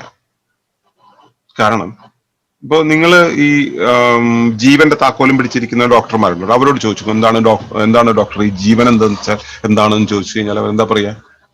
DNA RNA ലിപ്പിഡൊക്കെ ഉള്ള ഒരു സംഘാതമാണ് ജീവൻ എന്ന് പറയും. ചത്ത ഒരു ശരീരത്തിൽ അതില്ലേന്ന് ചോദിച്ചാൽ അവിടെയും ഉണ്ട് എന്ന് പറയും. പിന്നെന്താ വ്യത്യാസം? ആ വ്യത്യാസം ആണ് അറിയാത്തത്. ആ വ്യത്യാസമാണ് നമ്മൾ ഇവിടെ പറയുന്നത്. നമ്മൾ ഇതിനെ കുറിച്ച് പറയുമ്പോൾ സംഘാടകത്വത്തെ കുറിച്ച് പറയേണ്ടി വരും. നമ്മുടെ ശരീരത്തില് ഒരു മുറിവ് വന്നാല് അതിനെ ചികിത്സിച്ചാൽ 7 ദിവസം കൊണ്ട് മാറും. സാധാരണ ഒരു മുറിവ് ബ്ലേഡൊക്കെ കൊണ്ട്, അല്ലെങ്കിൽ നമ്മൾ മുള്ളു കൊണ്ട് പോറിയിട്ടുണ്ടെങ്കിൽ 7 ദിവസം കൊണ്ട് മാറും. ചികിത്സിച്ചില്ലെങ്കിൽ ഒരാഴ്ച കൊണ്ട് മാറും. ഇതാണ് വ്യത്യാസം. നമ്മുടെ വിശ്വാസത്തിലാണ് വ്യത്യാസം. കാര്യമൊക്കെ ഒന്ന് തന്നെ. ചികിത്സിച്ചാലും ചികിത്സിച്ചില്ലെങ്കിലും, ചികിത്സിച്ചില്ലെങ്കിൽ കുറച്ച് ഭംഗിയായിട്ട് മാറും, ചികിത്സിച്ചാൽ ഭംഗിയല്ലാതെ മാറും. കാരണം കൃത്രിമമായിട്ടൊരു ഹീലിംഗ് ആണ് നമ്മൾ നൽകുന്നതെങ്കിൽ അവിടെ അതിന്റെ മുറിപ്പാടുണ്ടാവും. സ്വാഭാവികമായിട്ടാണ് അത് ഉണ്ടാവുന്നതെങ്കിൽ മുറിപ്പാടിന്റെ അളവ് കുറവായിരിക്കും. സ്വാഭാവികമായി വന്ന അസുഖമാണെങ്കിൽ മുറിപ്പാട് ഉണ്ടാവുകയില്ല. ഇപ്പൊ ചിക്കൻ പോക്സ് വന്നു കഴിഞ്ഞാൽ അത് വന്ന് പഴുത്ത് പൊട്ടി പോയി തിരിച്ചു ആ തോല് പഴയ രീതിയിലായി കഴിഞ്ഞാൽ ഒന്നും ഉണ്ടാവില്ല ഇവിടെ. ഈ അസുഖം വരുത്തിയത് ആരാ? അസുഖത്തെ ഹീൽ ചെയ്തത് ആരാ? ആരാന്ന് വെച്ചാൽ അതിനൊരാള് വേണം എന്നാണ് നമ്മുടെ നിഗമനം. നമ്മൾ അങ്ങനെയാണ് വിശ്വസിച്ചിട്ടുള്ളത്, നമ്മളെ അങ്ങനെയാണ് വിശ്വസിപ്പിച്ചിട്ടുള്ളത്. അതൊരാൾ ആവശ്യമില്ല എന്നും ശരീരത്തിന്റെ സ്വയം നിർദ്ധാരകത്വം, സ്വയം നിർദ്ധാരണം ചെയ്യാനുള്ള ശേഷി, അതിനെയാണ് ജീവൻ എന്ന് പറയുന്നത് എന്ന് പാരിസ്ഥിതിക ആത്മീയത പറയുന്നു, ഡീപ് ഇക്കോളജി പറയുന്നു. സ്വയം സംഘാടകത്വം എന്ന് പറയുമ്പോൾ സ്വയം സംഘടിപ്പിക്കാനും സ്വയം സംരക്ഷിക്കാനും സ്വയം പരിചരിക്കാനും സ്വയം വംശീകരിക്കാനുമുള്ള ഒരു വ്യവസ്ഥയുടെ ശേഷിയെ ആണ് ഞാൻ ആദ്യമേ പറഞ്ഞ സ്വയം നിർദ്ധാരകത്വം അഥവാ ജീവൻ എന്ന് പറയുന്നത്. അതിന്റെ ഉപവിഭാഗങ്ങൾ ഒരുപാടുണ്ട്. ഏറ്റവും പ്രധാനപ്പെട്ട 5 എണ്ണമുണ്ട്. അവയെല്ലാം അവിടെ ഇരിക്കട്ടെ. ഒരു സത്തയായി രൂപം കൊള്ളുന്ന സമയത്ത് ഒരു സത്ത എന്ന് വെച്ചാൽ എന്താ? സത്തായിട്ടുള്ള ഒന്ന്, സത്തുള്ള ഒന്ന്.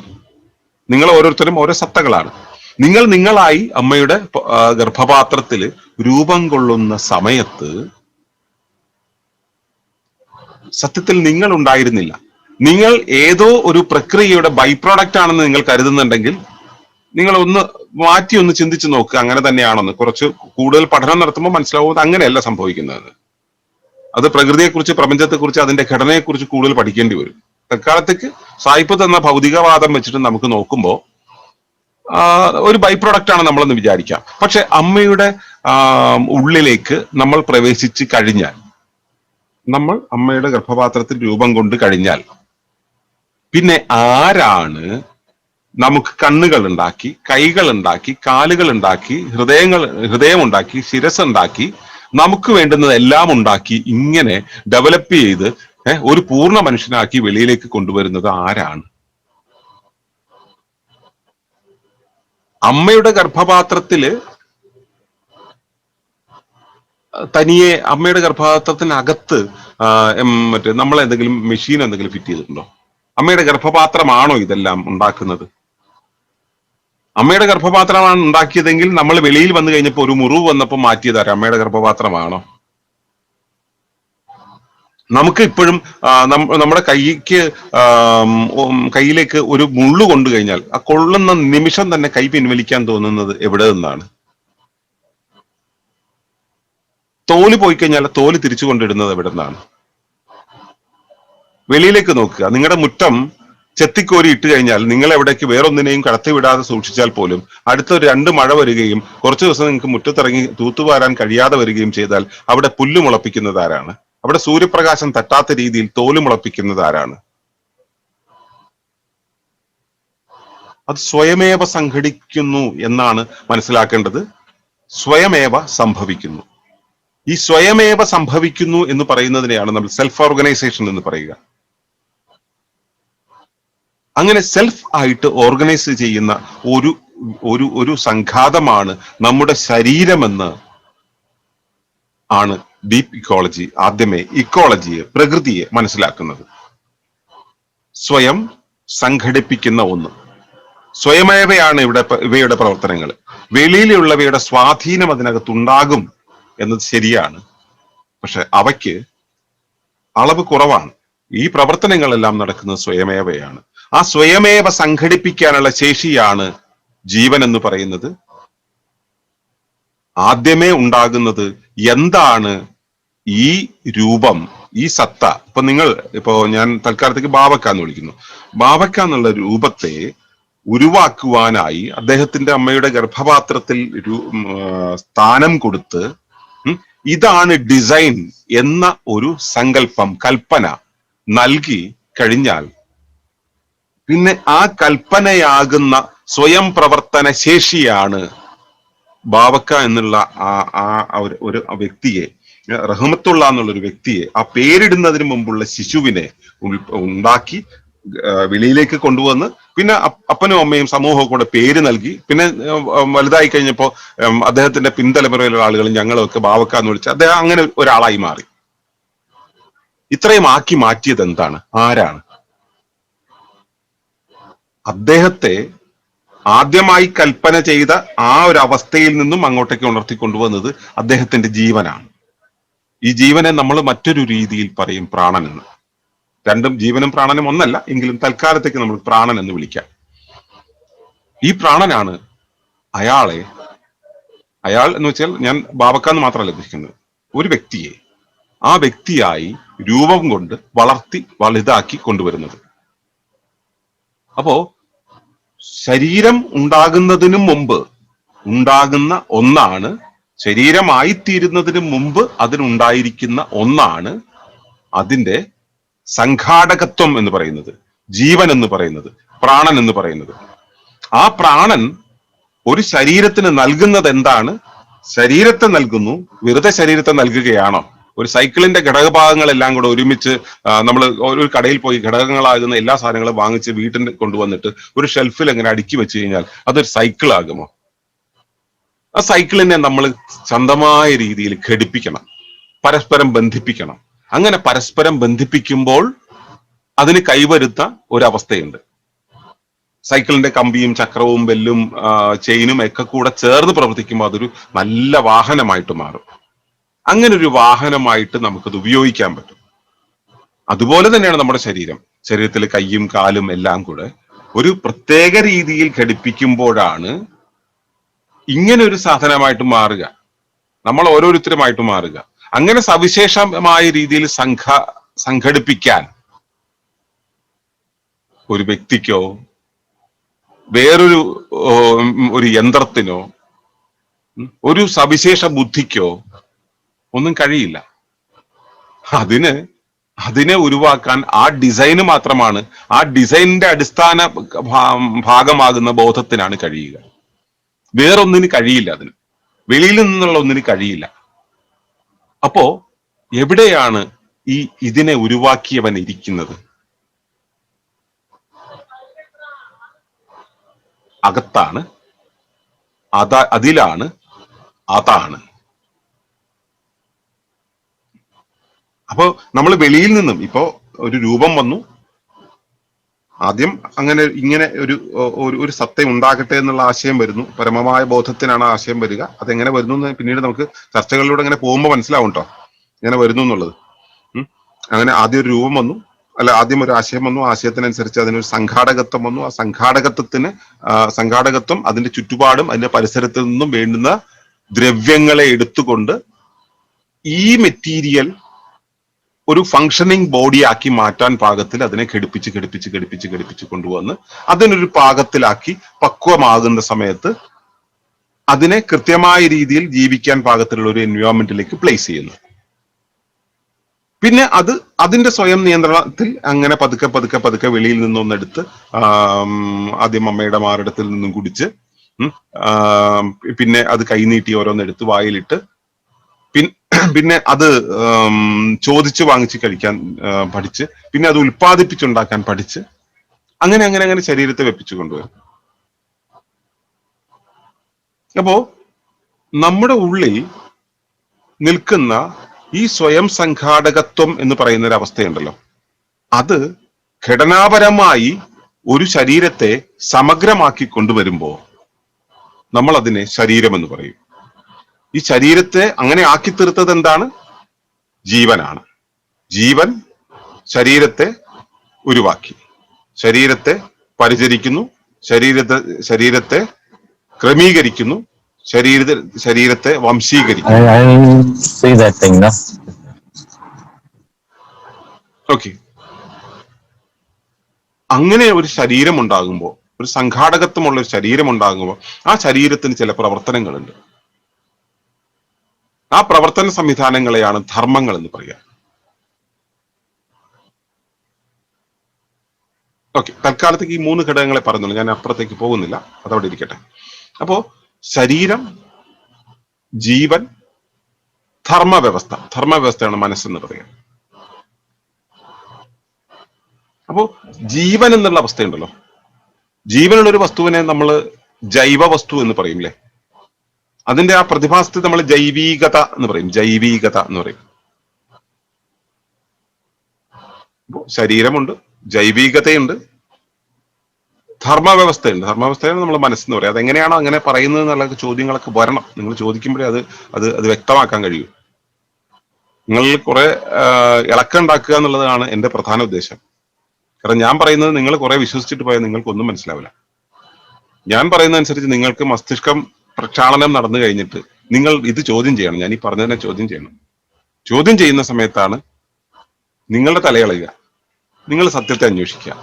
അപ്പോഴാണ് കൃത്യമായിട്ട് ഈ സംഭവം ചെല്ലേണ്ട തരത്തിൽ ചെല്ലുക. ഓക്കെ, അതോടെ ഇരിക്കട്ടെ. അപ്പോ ജീവൻ എന്ന് പറഞ്ഞു, ശരീരം, മനസ്സ്, ഈ 3 സ്വത്തകൾ മനസ്സിലായിട്ടാവും. തൽക്കാലം അവിടെ ഇരുന്നോട്ടെ. ഈ 3 കാര്യങ്ങൾ ഇങ്ങനെ കാണിക്കുമ്പോൾ മനസ്സിലാക്കിയാൽ മതി ഈ 3 ത്രിത്വമാണെന്ന്. അതവിടെ ഇനിയും 2 സാധനങ്ങളുണ്ട്. അതൊക്കെ ഇപ്പൊ പറഞ്ഞു കഴിഞ്ഞാൽ നിങ്ങളുടെ തലയുടെ ഫ്യൂസ് അടിച്ചു പോകും. അതവിടെ ഇരിക്കട്ടെ. ഇനി ഞാൻ അമ്മയുടെ ഗർഭപാത്രത്തെ കുറിച്ച് പറഞ്ഞല്ലോ അല്ലെ. ഞാൻ ബാവക്കയുടെ അമ്മയുടെ ഗർഭപാത്രത്തെ കുറിച്ചാണ്. നിങ്ങൾ ഓരോരുത്തരും ഇതുപോലെ ഓരോ അമ്മയുടെ ഗർഭപാത്രങ്ങളിൽ ഉരുവായവരാണ്. അമ്മ നമ്മളെ പ്രസവിച്ചു കഴിഞ്ഞാൽ നമ്മുടെ വിചാരം എന്ന് വെച്ചാൽ അമ്മയിൽ നിന്ന് നമ്മൾ പുറത്തായി, അമ്മ വേറെ ഞാൻ വേറെ എന്നാണ്. എന്നിട്ട് നിങ്ങൾ വലുതായി കഴിഞ്ഞിട്ട് നിങ്ങളൊന്ന് കരയുമ്പോ അമ്മ അവിടെ നിന്ന് ഇപ്പൊ ദൂരെ നിങ്ങൾ എവിടെങ്കിലും ദൂരെ മാറി ഇരിക്കുകയാണെങ്കിൽ ഇപ്പൊ അമ്മ ജീവനോടപ്പുറത്തുണ്ടെങ്കിൽ ഞാൻ അല്ലാട്ടാ ഞാനിത് ഒരു പൊതു ഉദാഹരണമാണ് പറയുന്നത് കേട്ടോ. ഞാന് പിന്നെ ക്ഷമിക്കുക, ഇപ്പൊ അത് പറഞ്ഞു. നിങ്ങൾ കുറച്ച് ദൂരെയാണ് ഇരിക്കുന്നത്, അമ്മ ജീവനോടെ വീട്ടിലിരിക്കുന്നു. അപ്പൊ നിങ്ങൾക്ക് ചില പ്രശ്നങ്ങൾ ഉണ്ടെന്ന് തോന്നി എങ്കിൽ അപ്പൊ അമ്മയുടെ വിളി വരും, മോനെ എന്താ എടുക്കുക, അല്ലെ എന്താ എന്താ എന്റെ പ്രശ്നം, നിന്റെ വിളിയൊന്നും കാണുന്നില്ലല്ലോ. അമ്മയ്ക്ക് അസ്വസ്ഥത ഉണ്ടാവും. അപ്പൊ നമ്മൾ വിചാരിക്കും കോയിൻസിഡൻസ്, അങ്ങനെ സായിപ്പ് പഠിപ്പിച്ചിട്ടുണ്ടല്ലോ കോയിൻസിഡൻസ്. അമ്മ ചെറുപ്പകാലത്ത് നിങ്ങൾ ചെറുതായി പാല് കുടിക്കുന്ന കാലത്ത് അത്യാവശ്യമായിട്ടൊരു ബന്ധുവിന്റെ വീട്ടിൽ കല്യാണത്തിന് പോകേണ്ടി വരുമ്പോ അമ്മ ചിലപ്പോ വീട്ടിൽ നിങ്ങളെ ആക്കിയിട്ട് പോയിട്ടുണ്ടാവും. അമ്മയെ കാണേണ്ട സമയമാകുമ്പോ നിങ്ങൾ കരയും, പാല് വേണമെന്ന് പറഞ്ഞ് കരയും. അമ്മ കല്യാണ വീട്ടിലല്ലേ, അമ്മയ്ക്ക് കേൾക്കില്ലല്ലോ, കിലോമീറ്റർ കണക്കിന് അപ്പുറത്തുള്ള കല്യാണ വീട്ടിൽ നിന്ന് നിങ്ങളെ കരച്ചിൽ കേൾക്കില്ലല്ലോ. പക്ഷെ അമ്മയുടെ ബ്ലൗസ് നനയും, പാല് ചുരക്കും. ഞാൻ ഒരു അതിശയോക്തി കലർത്തി കാവ്യഭാഷയിൽ പറഞ്ഞാണെന്ന് നിങ്ങൾക്ക് തോന്നുന്നുണ്ടെങ്കിൽ നിങ്ങൾ നിങ്ങളുടെ അമ്മമാരോട് ഉമ്മമാരോട് ചോദിച്ചു നോക്കുക, അങ്ങനെ സംഭവിച്ചിട്ടുണ്ടോ. പെറ്റ ആളുകൾ ഇവിടെ ഉണ്ടല്ലോ, ഞാൻ പറയുന്നത് നിങ്ങൾക്ക് നിഷേധിക്കാൻ പറ്റുമോ?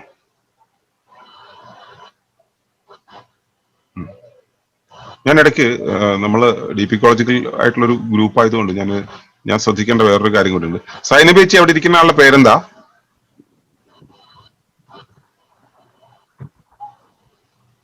കേൾക്കുന്നില്ല, മൈക്കൊന്ന് ഓൺ ചെയ്യണം. ഭയങ്കര ക്ലീനിങ്ങിലാണല്ലോ പുള്ളി.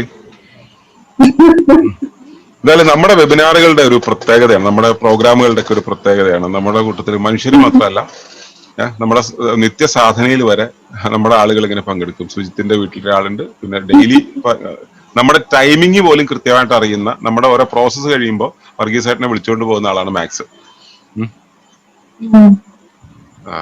ഏതായാലും നമ്മുടെ മൂവ്മെന്റിന്റെ ഒരു സന്തോഷമാണെന്ന് വിചാരിക്കുക ഇവരൊക്കെ നമ്മുടെ കൂടെയുള്ളത്. ഓക്കെ, അപ്പോ അമ്മയ്ക്കകത്താണ് നിങ്ങൾ ഓരോരുത്തരും ജീവിക്കുന്നത് ഇന്നും എന്നാണ് ഞാൻ പറഞ്ഞു വന്നത്. അതൊരു അതിശയോക്തി കലർന്നതോ ഒരു കാൽപ്പനിക സങ്കല്പമോ കവിതയോ ആയിട്ട് നിങ്ങൾക്ക് എടുക്കാം. പക്ഷെ നിങ്ങളിൽ പലരും ചിന്തിക്കാത്ത ഒരു മുറയിൽ ഞാൻ അതിനൊന്ന് വിവരിച്ചു തരാം. സ്ഥിരം ഇതൊക്കെ കേട്ടിട്ടുള്ള ആളുകൾക്കും ഡീപിക്കോളജിയെ കുറിച്ച് അറിയുന്നവർക്കും അത് മനസ്സിലായിട്ടുണ്ടാവും. ചില പുതിയതായിട്ട് വന്നിട്ടുള്ള ചില ആളുകൾക്ക് ചിലപ്പോൾ പിടികിട്ടിയിട്ടുണ്ടാവില്ല എന്നുള്ളത് കൊണ്ട് ഞാൻ ഇത് പറയാം. നിങ്ങളുടെ ശരീരത്തിന്റെ അകത്താണ് നിങ്ങളുടെ അവയവങ്ങളെല്ലാം ഇരിക്കുന്നത്. കൈയടക്കം നിങ്ങൾക്ക് അകത്താണ് ഇരിക്കുന്നത്. കൈ പുറത്താണെന്ന് നിങ്ങൾക്ക് തോന്നാം, പക്ഷെ കൈ നിങ്ങൾക്ക് അകത്താണ് ഇരിക്കുന്നത്. ഹൃദയം നിങ്ങൾക്ക് അകത്താണ് ഇരിക്കുന്നത്, ലിവർ നിങ്ങൾക്ക് അകത്താണ് ഇരിക്കുന്നത്, കുടൽ നിങ്ങൾക്ക് അകത്തായിരിക്കും. നിങ്ങളുടെ അവയവങ്ങളെല്ലാം നിങ്ങൾക്ക് അകത്താണ് ഇരിക്കുന്നത്. അത് സമ്മതമാണോ? എഗ്രി? ഈ അവയവങ്ങൾക്ക് അകത്താണ് ശരീരങ്ങളകത്താണെന്നുള്ളത്. അല്ല, ഇതിപ്പോ ലൈജു എന്ന ഒരു എൻറ്റിറ്റിയുടെ ലൈജു എന്നുള്ള എൻറ്റിറ്റിയുടെ ടോട്ടാലിറ്റി ഉണ്ടല്ലോ, ആ ടോട്ടാലിറ്റി എടുക്കുക. അതിൽ എക്സ്റ്റേണൽ ആയിട്ടുള്ള ചില ആക്ടിവിറ്റി ചെയ്യാൻ പാകത്തിൽ സ്കിന്നിൽ നിന്നും ഉയർന്ന് പ്രൊട്രൂഡ് ചെയ്തിരിക്കുന്നു എന്നുള്ളത് മാത്രമാണ് കൈ പോലുള്ള നോഡുകളുടെ പ്രത്യേകത. അതും ശരീരത്തിനകത്താണ് ഫിറ്റ് ചെയ്യുന്നത്, ശരീരത്തിനകത്തു നിന്നാണ് കൺട്രോൾ ചെയ്യുന്നത്, ശരീരത്തിനകമായിട്ടാണ് കണക്ഷൻ, അല്ലെ? അതുപോലെ ശരീരത്തിനകത്ത് ഓരോ അവയവം, ഹൃദയം, കിഡ്നി, ഇതുപോലുള്ള ഓരോ അവയവങ്ങളും ശരീരത്തിനകത്താണ് ഇരിക്കുന്നത്. ലൈജു വല്ലതും പറയുന്നുണ്ടെങ്കിൽ മൈക്ക് ഓൺ ചെയ്യണം.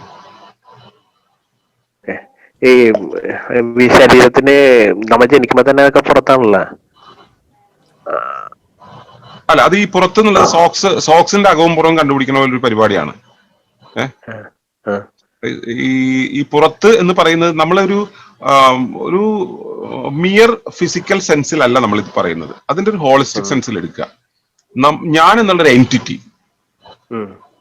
ഇപ്പൊ നമ്മളൊരു കാറ് വാങ്ങിക്കുന്നു. ഓക്കെ. കാറിന്റെ പാർട്ടായിട്ട് കാറ് എന്നുള്ള ഒരു എൻറ്റിറ്റി ആയിട്ട് എടുക്കുന്ന സമയത്ത് അതിന്റെ ടയർ കാറിന്റെ പുറത്താണ്, കാറിന്റെ വെളിയിലാണ് നമുക്ക് പറയാൻ കഴിയുമോ? കാരണം കാറ് നമ്മള് കാറിന്റെ അതുകൂടി അകത്താണ് ഉൾപ്പെട്ടിട്ടാണ്. ഇരിക്കുന്നത് എന്നുള്ള നമ്മുടെ റെഫറൻസ് പോയിന്റ് വെച്ചിട്ടാണ് നമ്മൾ പറയുന്നത്. കാർ എന്നുള്ള എൻറ്റിറ്റിയെ ടോട്ടലായിട്ട് എടുത്താൽ കാറിന്റെ പാർട്ടാണ്, കാറിന്റെ എലമെന്റ് ആണ് ടയർ. കാറിന്റെ മറ്റൊരു എലമെന്റ് ആണ് rear view mirror, headlight. Okay. ഇത് കാർ എന്നുള്ള എൻറ്റിറ്റിയുടെ പാർട്ടാണ്. ഓക്കെ. ഇതിന്റെ സീറ്റും ഒരു പാർട്ടാണ്. ഇത് എക്സ്റ്റീരിയർ ആണോ Okay. ഇന്റീരിയർ ആണോ എന്നുള്ളത് നമ്മൾ എവിടെ നിന്ന് പക്ഷെ അത് പെർസീവ് പുറത്ത് ചെയ്യുന്നു, തന്നെയാണ്, അകത്തല്ലല്ലേ? അല്ല നമ്മൾ എവിടെ നിന്ന് പെർസീവ് ചെയ്യുന്നു കാറിന്റെ എന്നുള്ളതാണ് കാര്യം. നമ്മൾ എവിടെ നിന്ന് പെർസീവ് ചെയ്യുന്നു എന്നുള്ളതാണ് കാര്യം. ലൈജു, ഞാനൊന്ന് അല്ല, ഇടപെട്ടു. അപ്പൊ നമ്മൾ yes. എങ്ങനെ നോക്കിയാലും ഓക്കെ. ലൈജു, ചോദ്യങ്ങൾ നമുക്ക് ഈ അവതരണത്തിന് ശേഷം ആവാം. Okay. Okay, sorry. Okay. Okay. അപ്പോ നമ്മൾ എങ്ങനെ പെർസീവ് ചെയ്യുന്നു എന്നുള്ളതിനനുസരിച്ച് ഈ സംഭവത്തിലെ ഇത് മാറും. അപ്പോ നമ്മൾ ഈ എൻറ്റിറ്റിയെ നമ്മൾ മനസ്സിലാക്കുന്നത് ഇതിനകത്ത് നിന്ന് എന്നുള്ള രീതിയിൽ വേണം എന്നാണ് ഞാൻ പറഞ്ഞു വന്നത്. തൽക്കാലം അങ്ങനെ എടുക്കുക. ഇനി അതിന് ആർഗ്യുമെന്റ് ഉണ്ടെങ്കിൽ ആർഗ്യൂ ചെയ്തോളൂ, പക്ഷെ ഇതിന്റെ ടോട്ടൽ സെൻസ് എടുത്തതിന് ശേഷം ആർഗ്യൂ ചെയ്യും. കാരണം ഈ ആർഗ്യുമെന്റ് അല്ല കാര്യം, ഫാക്റ്റ് ആണ് കാര്യം. എന്താണ്, എവിടെയാണ് ഇത് ഇരിക്കുന്നത് എന്നുള്ളതാണ്. നമ്മളൊരു എൻറ്റിറ്റിയെ എടുക്കുന്ന സമയത്ത് അതിന്റെ ടോട്ടാലിറ്റി എടുക്കുക. നമ്മൾ ഉദാഹരണങ്ങളിൽ പിടിച്ച് തൂങ്ങിയിട്ട് യാതൊരു കാര്യമില്ല ലൈജു, അതോടെ ഇരിക്കട്ടെ.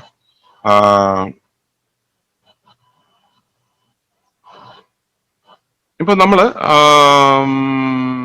നമ്മുടെ ശരീരം എന്ന് പറയുന്നത് അതിനകത്താണ് അവയവങ്ങളെല്ലാം. അവയവങ്ങൾക്ക് അകത്താണ് കലകളുള്ളത്. കല എന്ന് വെച്ചാൽ ടിഷ്യൂ എന്ന് പറയും. നമ്മുടെ മസിൽസ് ഒക്കെ ടിഷ്യൂസ് ആണ്. കൈയുടെ മസിൽസ് ഒക്കെ ടിഷ്യൂസ് ആണ്. ടിഷ്യൂസ് ഉണ്ടാക്കിയിട്ടുള്ളത് അവയ്ക്കകത്താണ് സെൽസ്, കോശങ്ങളെല്ലാം ഉള്ളത്. കോശങ്ങൾക്കകത്താണ് കോശാന്തര ദ്രവങ്ങൾ, മറ്റേ പ്രോട്ടോപ്ലാസം അല്ലെങ്കിൽ DNA, RNA എന്നൊക്കെ പറയുന്ന.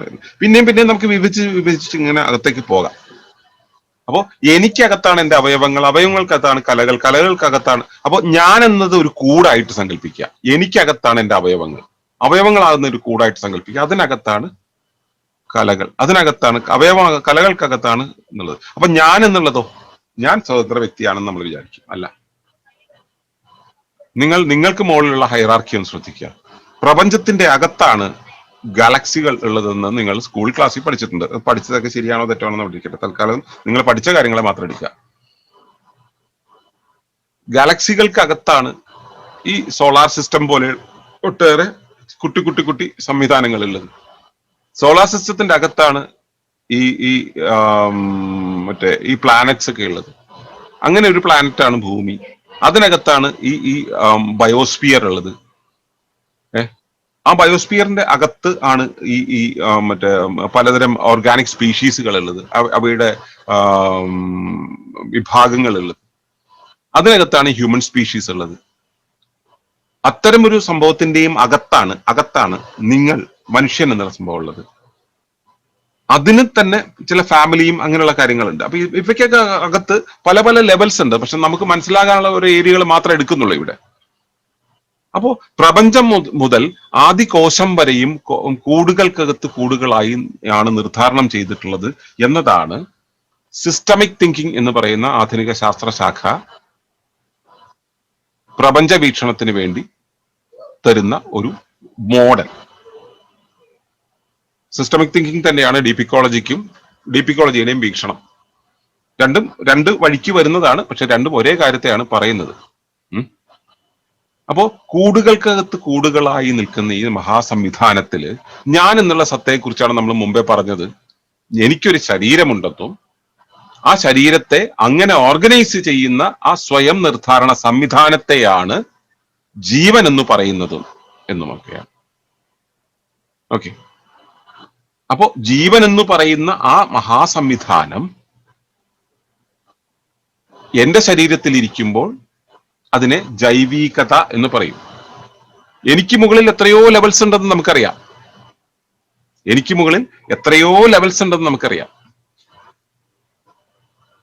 അതില് നമുക്കറിയാവുന്ന ഒരു ഇടം എന്ന് പറയുന്നത്, നമുക്ക് കണ്ടു മനസ്സിലാക്കാവുന്ന ഒരു ഇടം എന്ന് പറയുന്നത് ഭൂമിയാണ്. ഭൂമിയുടെ അപ്പുറത്ത് എന്തൊക്കെയോ ഉണ്ടെന്നറിയാം, പക്ഷെ നമുക്ക് തൊടാനോ റീച്ച് ചെയ്യാനൊന്നും പറ്റില്ല. നമുക്ക് തൊട്ട് സംവദിക്കാൻ പറ്റുന്ന ഒരു ഇടം എന്ന് പറയുന്നത് ഭൂമിയാണ്. അതിൻ്റെ ഇടയിലുള്ള ഹ്യൂമൻ സ്പീഷീസ് എന്ന് പറയുന്ന സാധനത്തെ നമ്മൾ സൊസൈറ്റി ആയിട്ട് മനസ്സിലാക്കുന്നുണ്ടെങ്കിലും കൃത്യമായിട്ട് അവിടെ എന്തൊക്കെ നടക്കുന്നു എന്നുള്ളതോ വേർതിരിച്ചറിയാനുള്ള ഒരു ടൂൾ നമ്മുടെ ഓർഡിനറി ആയിട്ടുള്ള നമ്മുടെ ബുദ്ധിയിലില്ല. എന്നാൽ പ്രകൃതി എന്ന രീതിയിൽ നമ്മൾ തൊട്ട് വലുതാക്കി വെച്ചിട്ടുള്ള ഭൂമിയെ കണ്ടു കഴിഞ്ഞാൽ അത് നമ്മളിൽ നിന്നും വേറിട്ടൊരു സാധനമാണ്, നമ്മളെക്കാളും മുകളിലുള്ള സാധനമാണ്, നമുക്ക് മനസ്സിലാവും. അപ്പൊ തൽക്കാലത്തേക്ക് ഭൂമി എന്ന് മാത്രം എടുക്കുക, അല്ലെങ്കിൽ പ്രകൃതി എന്നെടുക്കുക. അപ്പൊ പ്രകൃതിയാകുന്ന കൂടിനകത്താണ് ഞാനെന്ന കൂട്, ഞാനെന്ന കൂടിനകത്താണ് എന്റെ അവയവമാകുന്ന കൂട്.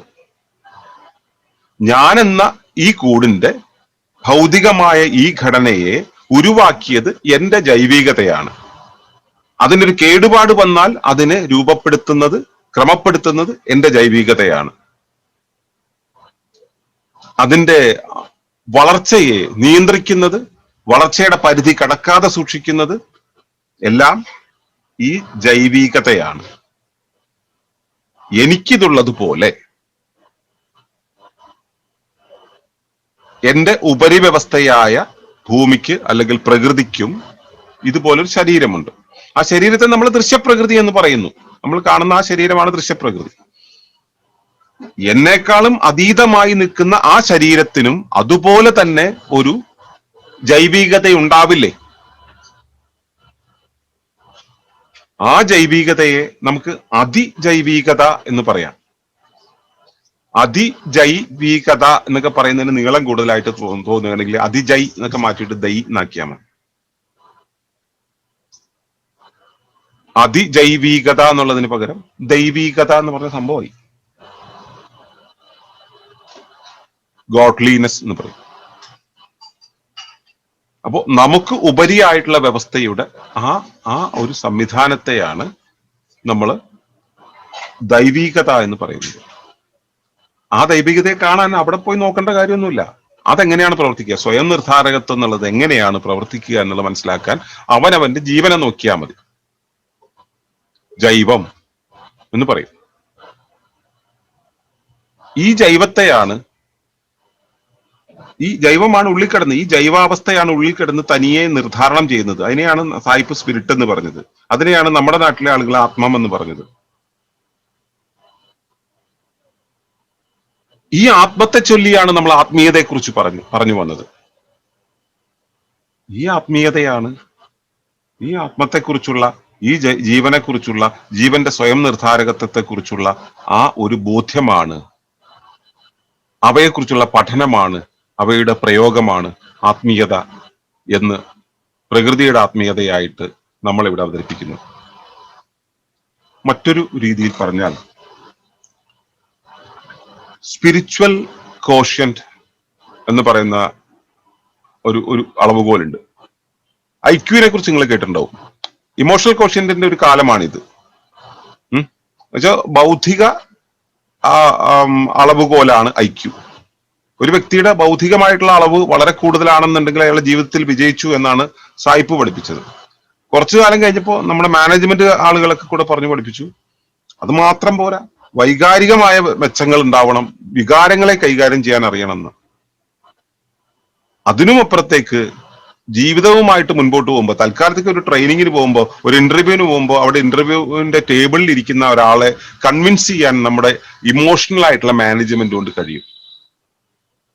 പ്രകൃതിയിൽ നിന്ന് കിട്ടുന്ന അനുഭവങ്ങളെ കൈകാര്യം ചെയ്യുന്നതിനുള്ള ശേഷിയെ അതുകൊണ്ട് കൈകാര്യം ചെയ്യാനൊന്നും കഴിയില്ല. ഏത് ഇക്യു കൊണ്ട് കൈകാര്യം ചെയ്യാൻ കഴിയില്ല, ഇമോഷണൽ കോഷ്യന്റ് കൊണ്ട് കൈകാര്യം ചെയ്യാൻ കഴിയില്ല. അവിടെ നമുക്ക് വേണ്ടത്, നമുക്ക് അവയുമായിട്ട് ചേർന്ന് പോകാൻ പാകത്തിലുള്ള മൂല്യങ്ങൾ ഉണ്ടാവുക എന്നുള്ളതാണ്.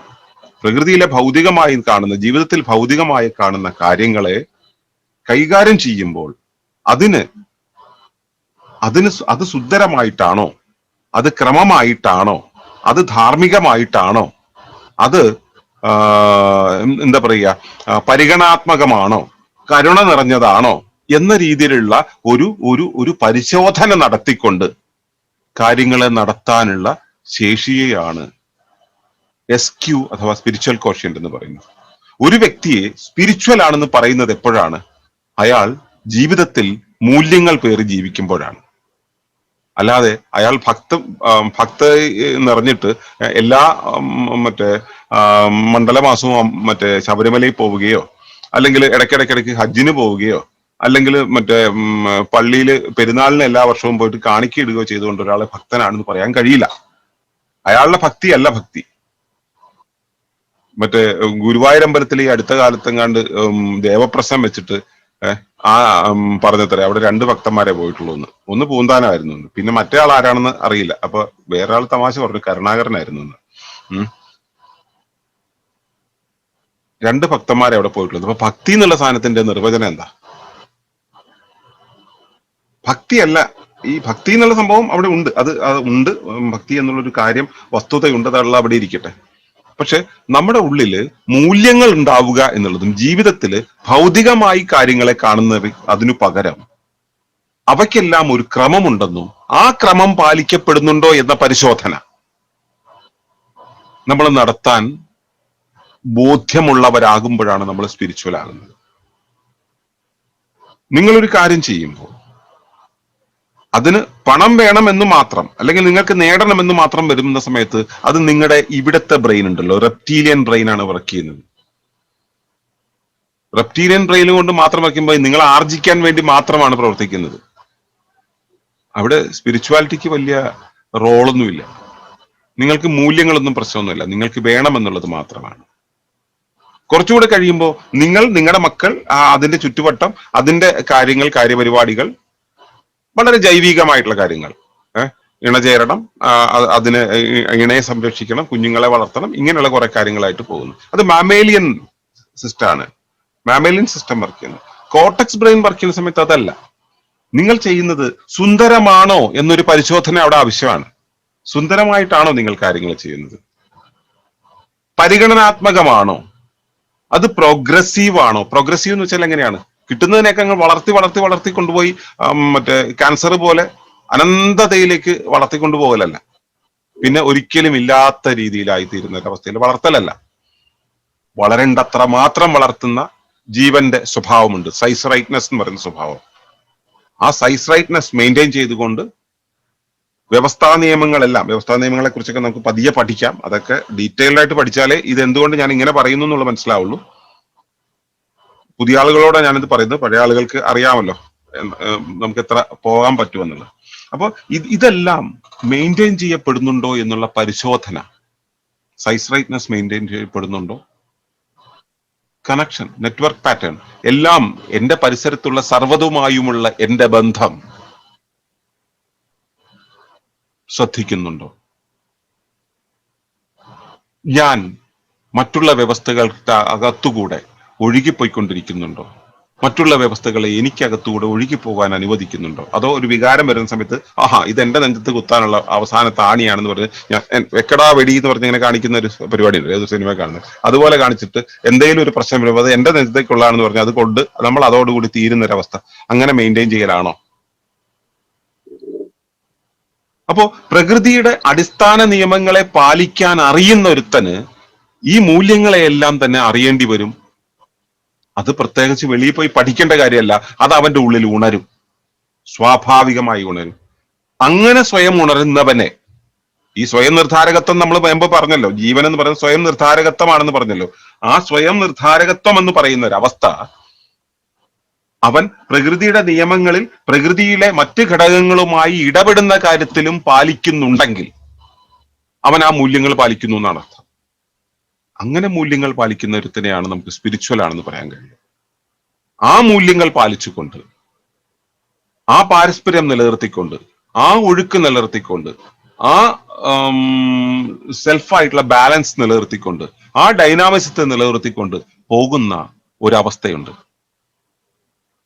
അത് പ്രകൃതിയിലുണ്ട്, നിരന്തരമായുണ്ട്. പ്രകൃതിയിലെ ജീവജാലങ്ങൾക്കുണ്ട്, അവിടുത്തെ റെപ്റ്റൈൽസിന് പോലുമുണ്ട്. ഞാൻ മുമ്പേ റെപ്റ്റീലിയൻ ബ്രെയിനിനെ കുറിച്ച് പറഞ്ഞു. റെപ്റ്റൈൽസിന് പോലുമുണ്ട്, മാമൽസിനുണ്ട്. ഇവയ്ക്കെല്ലാം ഉള്ള ആ ഒരു സംവിധാനം നമ്മൾ വിദ്യ എന്നൊരു സാധനം ഉപയോഗിച്ചുകൊണ്ട്, യുക്തി എന്നൊരു സാധനം ഉപയോഗിച്ചുകൊണ്ട്, സംസ്കാരം എന്നൊരു സാധനം ഉപയോഗിച്ചുകൊണ്ട്, അക്കാഡമി എന്നൊരു സാധനം ഉപയോഗിച്ചുകൊണ്ട് പറിച്ചെടുത്തിട്ട് ഇതൊന്നും ഇല്ലാത്ത ഗംഭീര വൈറ്റ് കോളേഴ്സ് ആയിട്ട് നമ്മൾ ജീവിക്കാൻ തുടങ്ങി. നിലംതൊടാപ്പച്ച എന്നൊരു സാധനം കണ്ടിട്ടുണ്ടാവും. നിലംതൊടാപ്പച്ച ചെടിച്ചട്ടിയിൽ ഇങ്ങനെ നിറഞ്ഞു നിൽക്കുന്ന ചെടി, മറ്റേ ചെടികൾ കെട്ടി തൂക്കിയിട്ടുണ്ടാവും. ഭൂമിയായിട്ട് ഒരു ബന്ധം ഉണ്ടാവില്ല, ഇങ്ങനെ നിറഞ്ഞു തൂങ്ങിയിരിക്കും, നല്ല ചന്ത കാണാൻ. അതുപോലൊരു അവസ്ഥയിൽ ജീവിതവുമായിട്ട് യാതൊരു ബന്ധവുമില്ലാത്ത ഈ ഗിനിപ്പന്നികളെ പോലെയോ മറ്റേ വേറെ ഏതൊക്കെ കോഴികളുണ്ടല്ലോ, കോഴിക്കടയിൽ പോയിട്ട് തിന്നാൻ വേണ്ടി മാത്രം വളർത്തുന്ന കോഴി, അതുപോലുള്ള കോഴികളെ പോലെയൊക്കെ വളർന്നു വരുന്ന മനുഷ്യരായിട്ട് നമ്മൾ ജീവിച്ചിട്ട് നമുക്ക് ഈ ആത്മീയതയുടെ സ്ഫുരണങ്ങളൊന്നുമില്ലാതെ ജീവിക്കുന്നു. ഇപ്പോഴും അത് നിലനിർത്തുന്ന ആരാണ്? റാഷണൽ ആയിട്ട് ചിന്തിച്ച് ഡെവലപ്പ് ചെയ്ത് വന്നിട്ടുള്ള ഈ മനുഷ്യരാണോ, അതോ ഇപ്പോഴും ആ മൂല്യങ്ങളിൽ ഊന്നിക്കൊണ്ട് ജീവിക്കുന്ന പഴയ ചില മതവാദികളോ? ഞാൻ വാദത്തെക്കുറിച്ചല്ല പറയുന്നത്, മതവിശ്വാസികൾ. കൊടുത്തും വാങ്ങിയും കണ്ടും കേട്ടും പരിഗണനകൾ നൽകിയും പരിഗണിക്കാനുള്ള നിയമങ്ങൾ പാലിച്ചുമൊക്കെ മുൻപോട്ട് പോകുന്നത്, അവിടെ ഞാൻ അവരെ റെസ്പെക്ട് ചെയ്യുന്നു. അതിന് അപ്പുറത്തേക്ക് പോകുന്നതിനെ ഞാൻ നിരാകരിക്കുകയും ചെയ്യുന്നു. എന്താണെങ്കിലും ആത്മീയത എന്ന് പറയുന്നത് ഇതാണ്. ആത്മം എന്ന് പറയുന്ന സ്വയം നിർദ്ധാരകത്വമുണ്ടല്ലോ, സ്പിരിറ്റ് എന്ന് പറയുന്ന ആ സെൽഫ് ഓർഗനൈസിങ് കപ്പാസിറ്റി, ആ സെൽഫ് ഓർഗനൈസ് ചെയ്യാനുള്ള കേപ്പബിലിറ്റി എന്ന് പറയുന്നത് ഒരു സത്തയ്ക്കുണ്ടെങ്കിൽ അത് നമുക്ക് മനസ്സിലാക്കാൻ കഴിയുക അത് നിൽക്കുന്ന ശരീരത്തിന്റെ അളവിലും തൂക്കത്തിലും ഭൗതികമായ മാനങ്ങളിലുമല്ല, പകരം അത് സൂക്ഷിക്കുന്ന വാല്യൂസിലാണ്, അത് തന്റെ പരിസരത്തോട് ഇടപെടുന്ന വ്യാകരണത്തിലാണ്. അങ്ങനെ വ്യാകരണത്തെ കൃത്യമായി മെയിൻറ്റെയിൻ ചെയ്യുന്ന, ഭൗതികേതരമായ മാനങ്ങളെ സൂക്ഷിക്കുന്ന, അതിനെക്കുറിച്ച് അറിവുള്ള, അതിന് പ്രാധാന്യം നൽകുന്ന ഏതൊരു വ്യവസ്ഥയും ആത്മീയമാണ്. അതല്ലെങ്കിൽ അതിനെ നമ്മൾ യാന്ത്രികം എന്ന് വിളിക്കേണ്ടി വരും. ഇവിടെ എല്ലാം ആത്മീയമാണ്. ആത്മീയമാണെന്ന് ബോധ്യമില്ലാത്തവൻ യാന്ത്രികമാണ്. ആ ബോധ്യം ഇല്ല എന്നത് അവന്റെ മാത്രം പ്രശ്നമാണ്.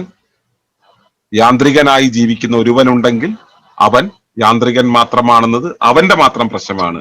അവനെ വെളിയിൽ നിന്നും നോക്കിക്കാണുന്നവന് അവനും ആത്മീയനാണ്. പ്രപഞ്ചം മുഴുവൻ ആത്മീയമായി ഒഴുകിക്കൊണ്ടേയിരിക്കുന്നു. ഈ ആത്മീയത എന്ന് പറയുന്നതിന് ദൈവസങ്കല്പവുമായിട്ടല്ല ബന്ധം, ആത്മാവിൻ സങ്കല്പവുമായിട്ടല്ല ബന്ധം, പ്രപഞ്ചത്തിന്റെ അടിസ്ഥാന സ്വഭാവമായ സ്വയം നിർദ്ധാരകത്വം അഥവാ ജൈവതയുമായിട്ടാണ് ബന്ധം. അതിന്റെ അതിജൈവ സ്വഭാവമായ ശൈവതയുമായിട്ട്, ദൈവികതയുമായിട്ടാണ് ബന്ധം. ദൈവം എന്ന ഒരു എൻറ്റിറ്റി അല്ല, ദൈവികത എന്ന പ്രതിഭാസത്തെയാണ് ഇക്കോ സ്പിരിച്വാലിറ്റി മുന്നോട്ട് വെക്കുന്നത്. അവിടെ നമുക്ക് നമ്മുടെ നിലനിൽപ്പുമായി ബന്ധപ്പെട്ട്, നമ്മുടെ തിരിച്ചറിവുമായി ബന്ധപ്പെട്ട്, നാം എന്ന സ്വത്വവുമായി ബന്ധപ്പെട്ട് ഒരുപാട് അറിയേണ്ടിയിരിക്കുന്നു. അവയെ കുറിച്ചുള്ള അറിവിലൂടെ നമുക്ക് യാത്ര ചെയ്യാം. നമ്മുടെ നിലനിൽപ്പുമായി ബന്ധപ്പെട്ടുള്ള പാഠങ്ങൾ തുടർന്നുള്ള 2 ദിവസങ്ങൾ നമുക്ക് ചർച്ച ചെയ്യാം. അവിടെയാണ് നമുക്ക് ധ്യാനമെന്നും മറ്റേ സാധനയെന്നുമുള്ള പദങ്ങളുടെ പ്രസക്തി വരുന്നത്. നമുക്കവ സംസാരിക്കാം. ഇനി വരുന്ന സംശയങ്ങൾക്ക് മറുപടി തന്നുകൊണ്ട് സെഷൻ തുടരാം. നമ്മൾ ഇന്ന് ആദ്യ ദിവസമായതുകൊണ്ട് കുറച്ച് നീണ്ടുപോയി, പറയേണ്ട മുഴുവൻ വിഷയങ്ങൾ ഇവിടെ പറയാൻ പറ്റിയിട്ടുമില്ല. എങ്കിലും നമുക്ക് ഇതൊരു തുടക്കമാണ്, കാരണം ഇത് ഇന്നുകൊണ്ട് തീരുന്നതല്ലോ, തുടർച്ചയുണ്ടല്ലോ. അപ്പോ സംശയങ്ങളുള്ളവർ നോട്ട് ചെയ്യുക, അവിടെ കുറിച്ചിടുക, കുറിക്കുന്നതിനനുസരിച്ച് കോൾ ചെയ്യും. Thank you.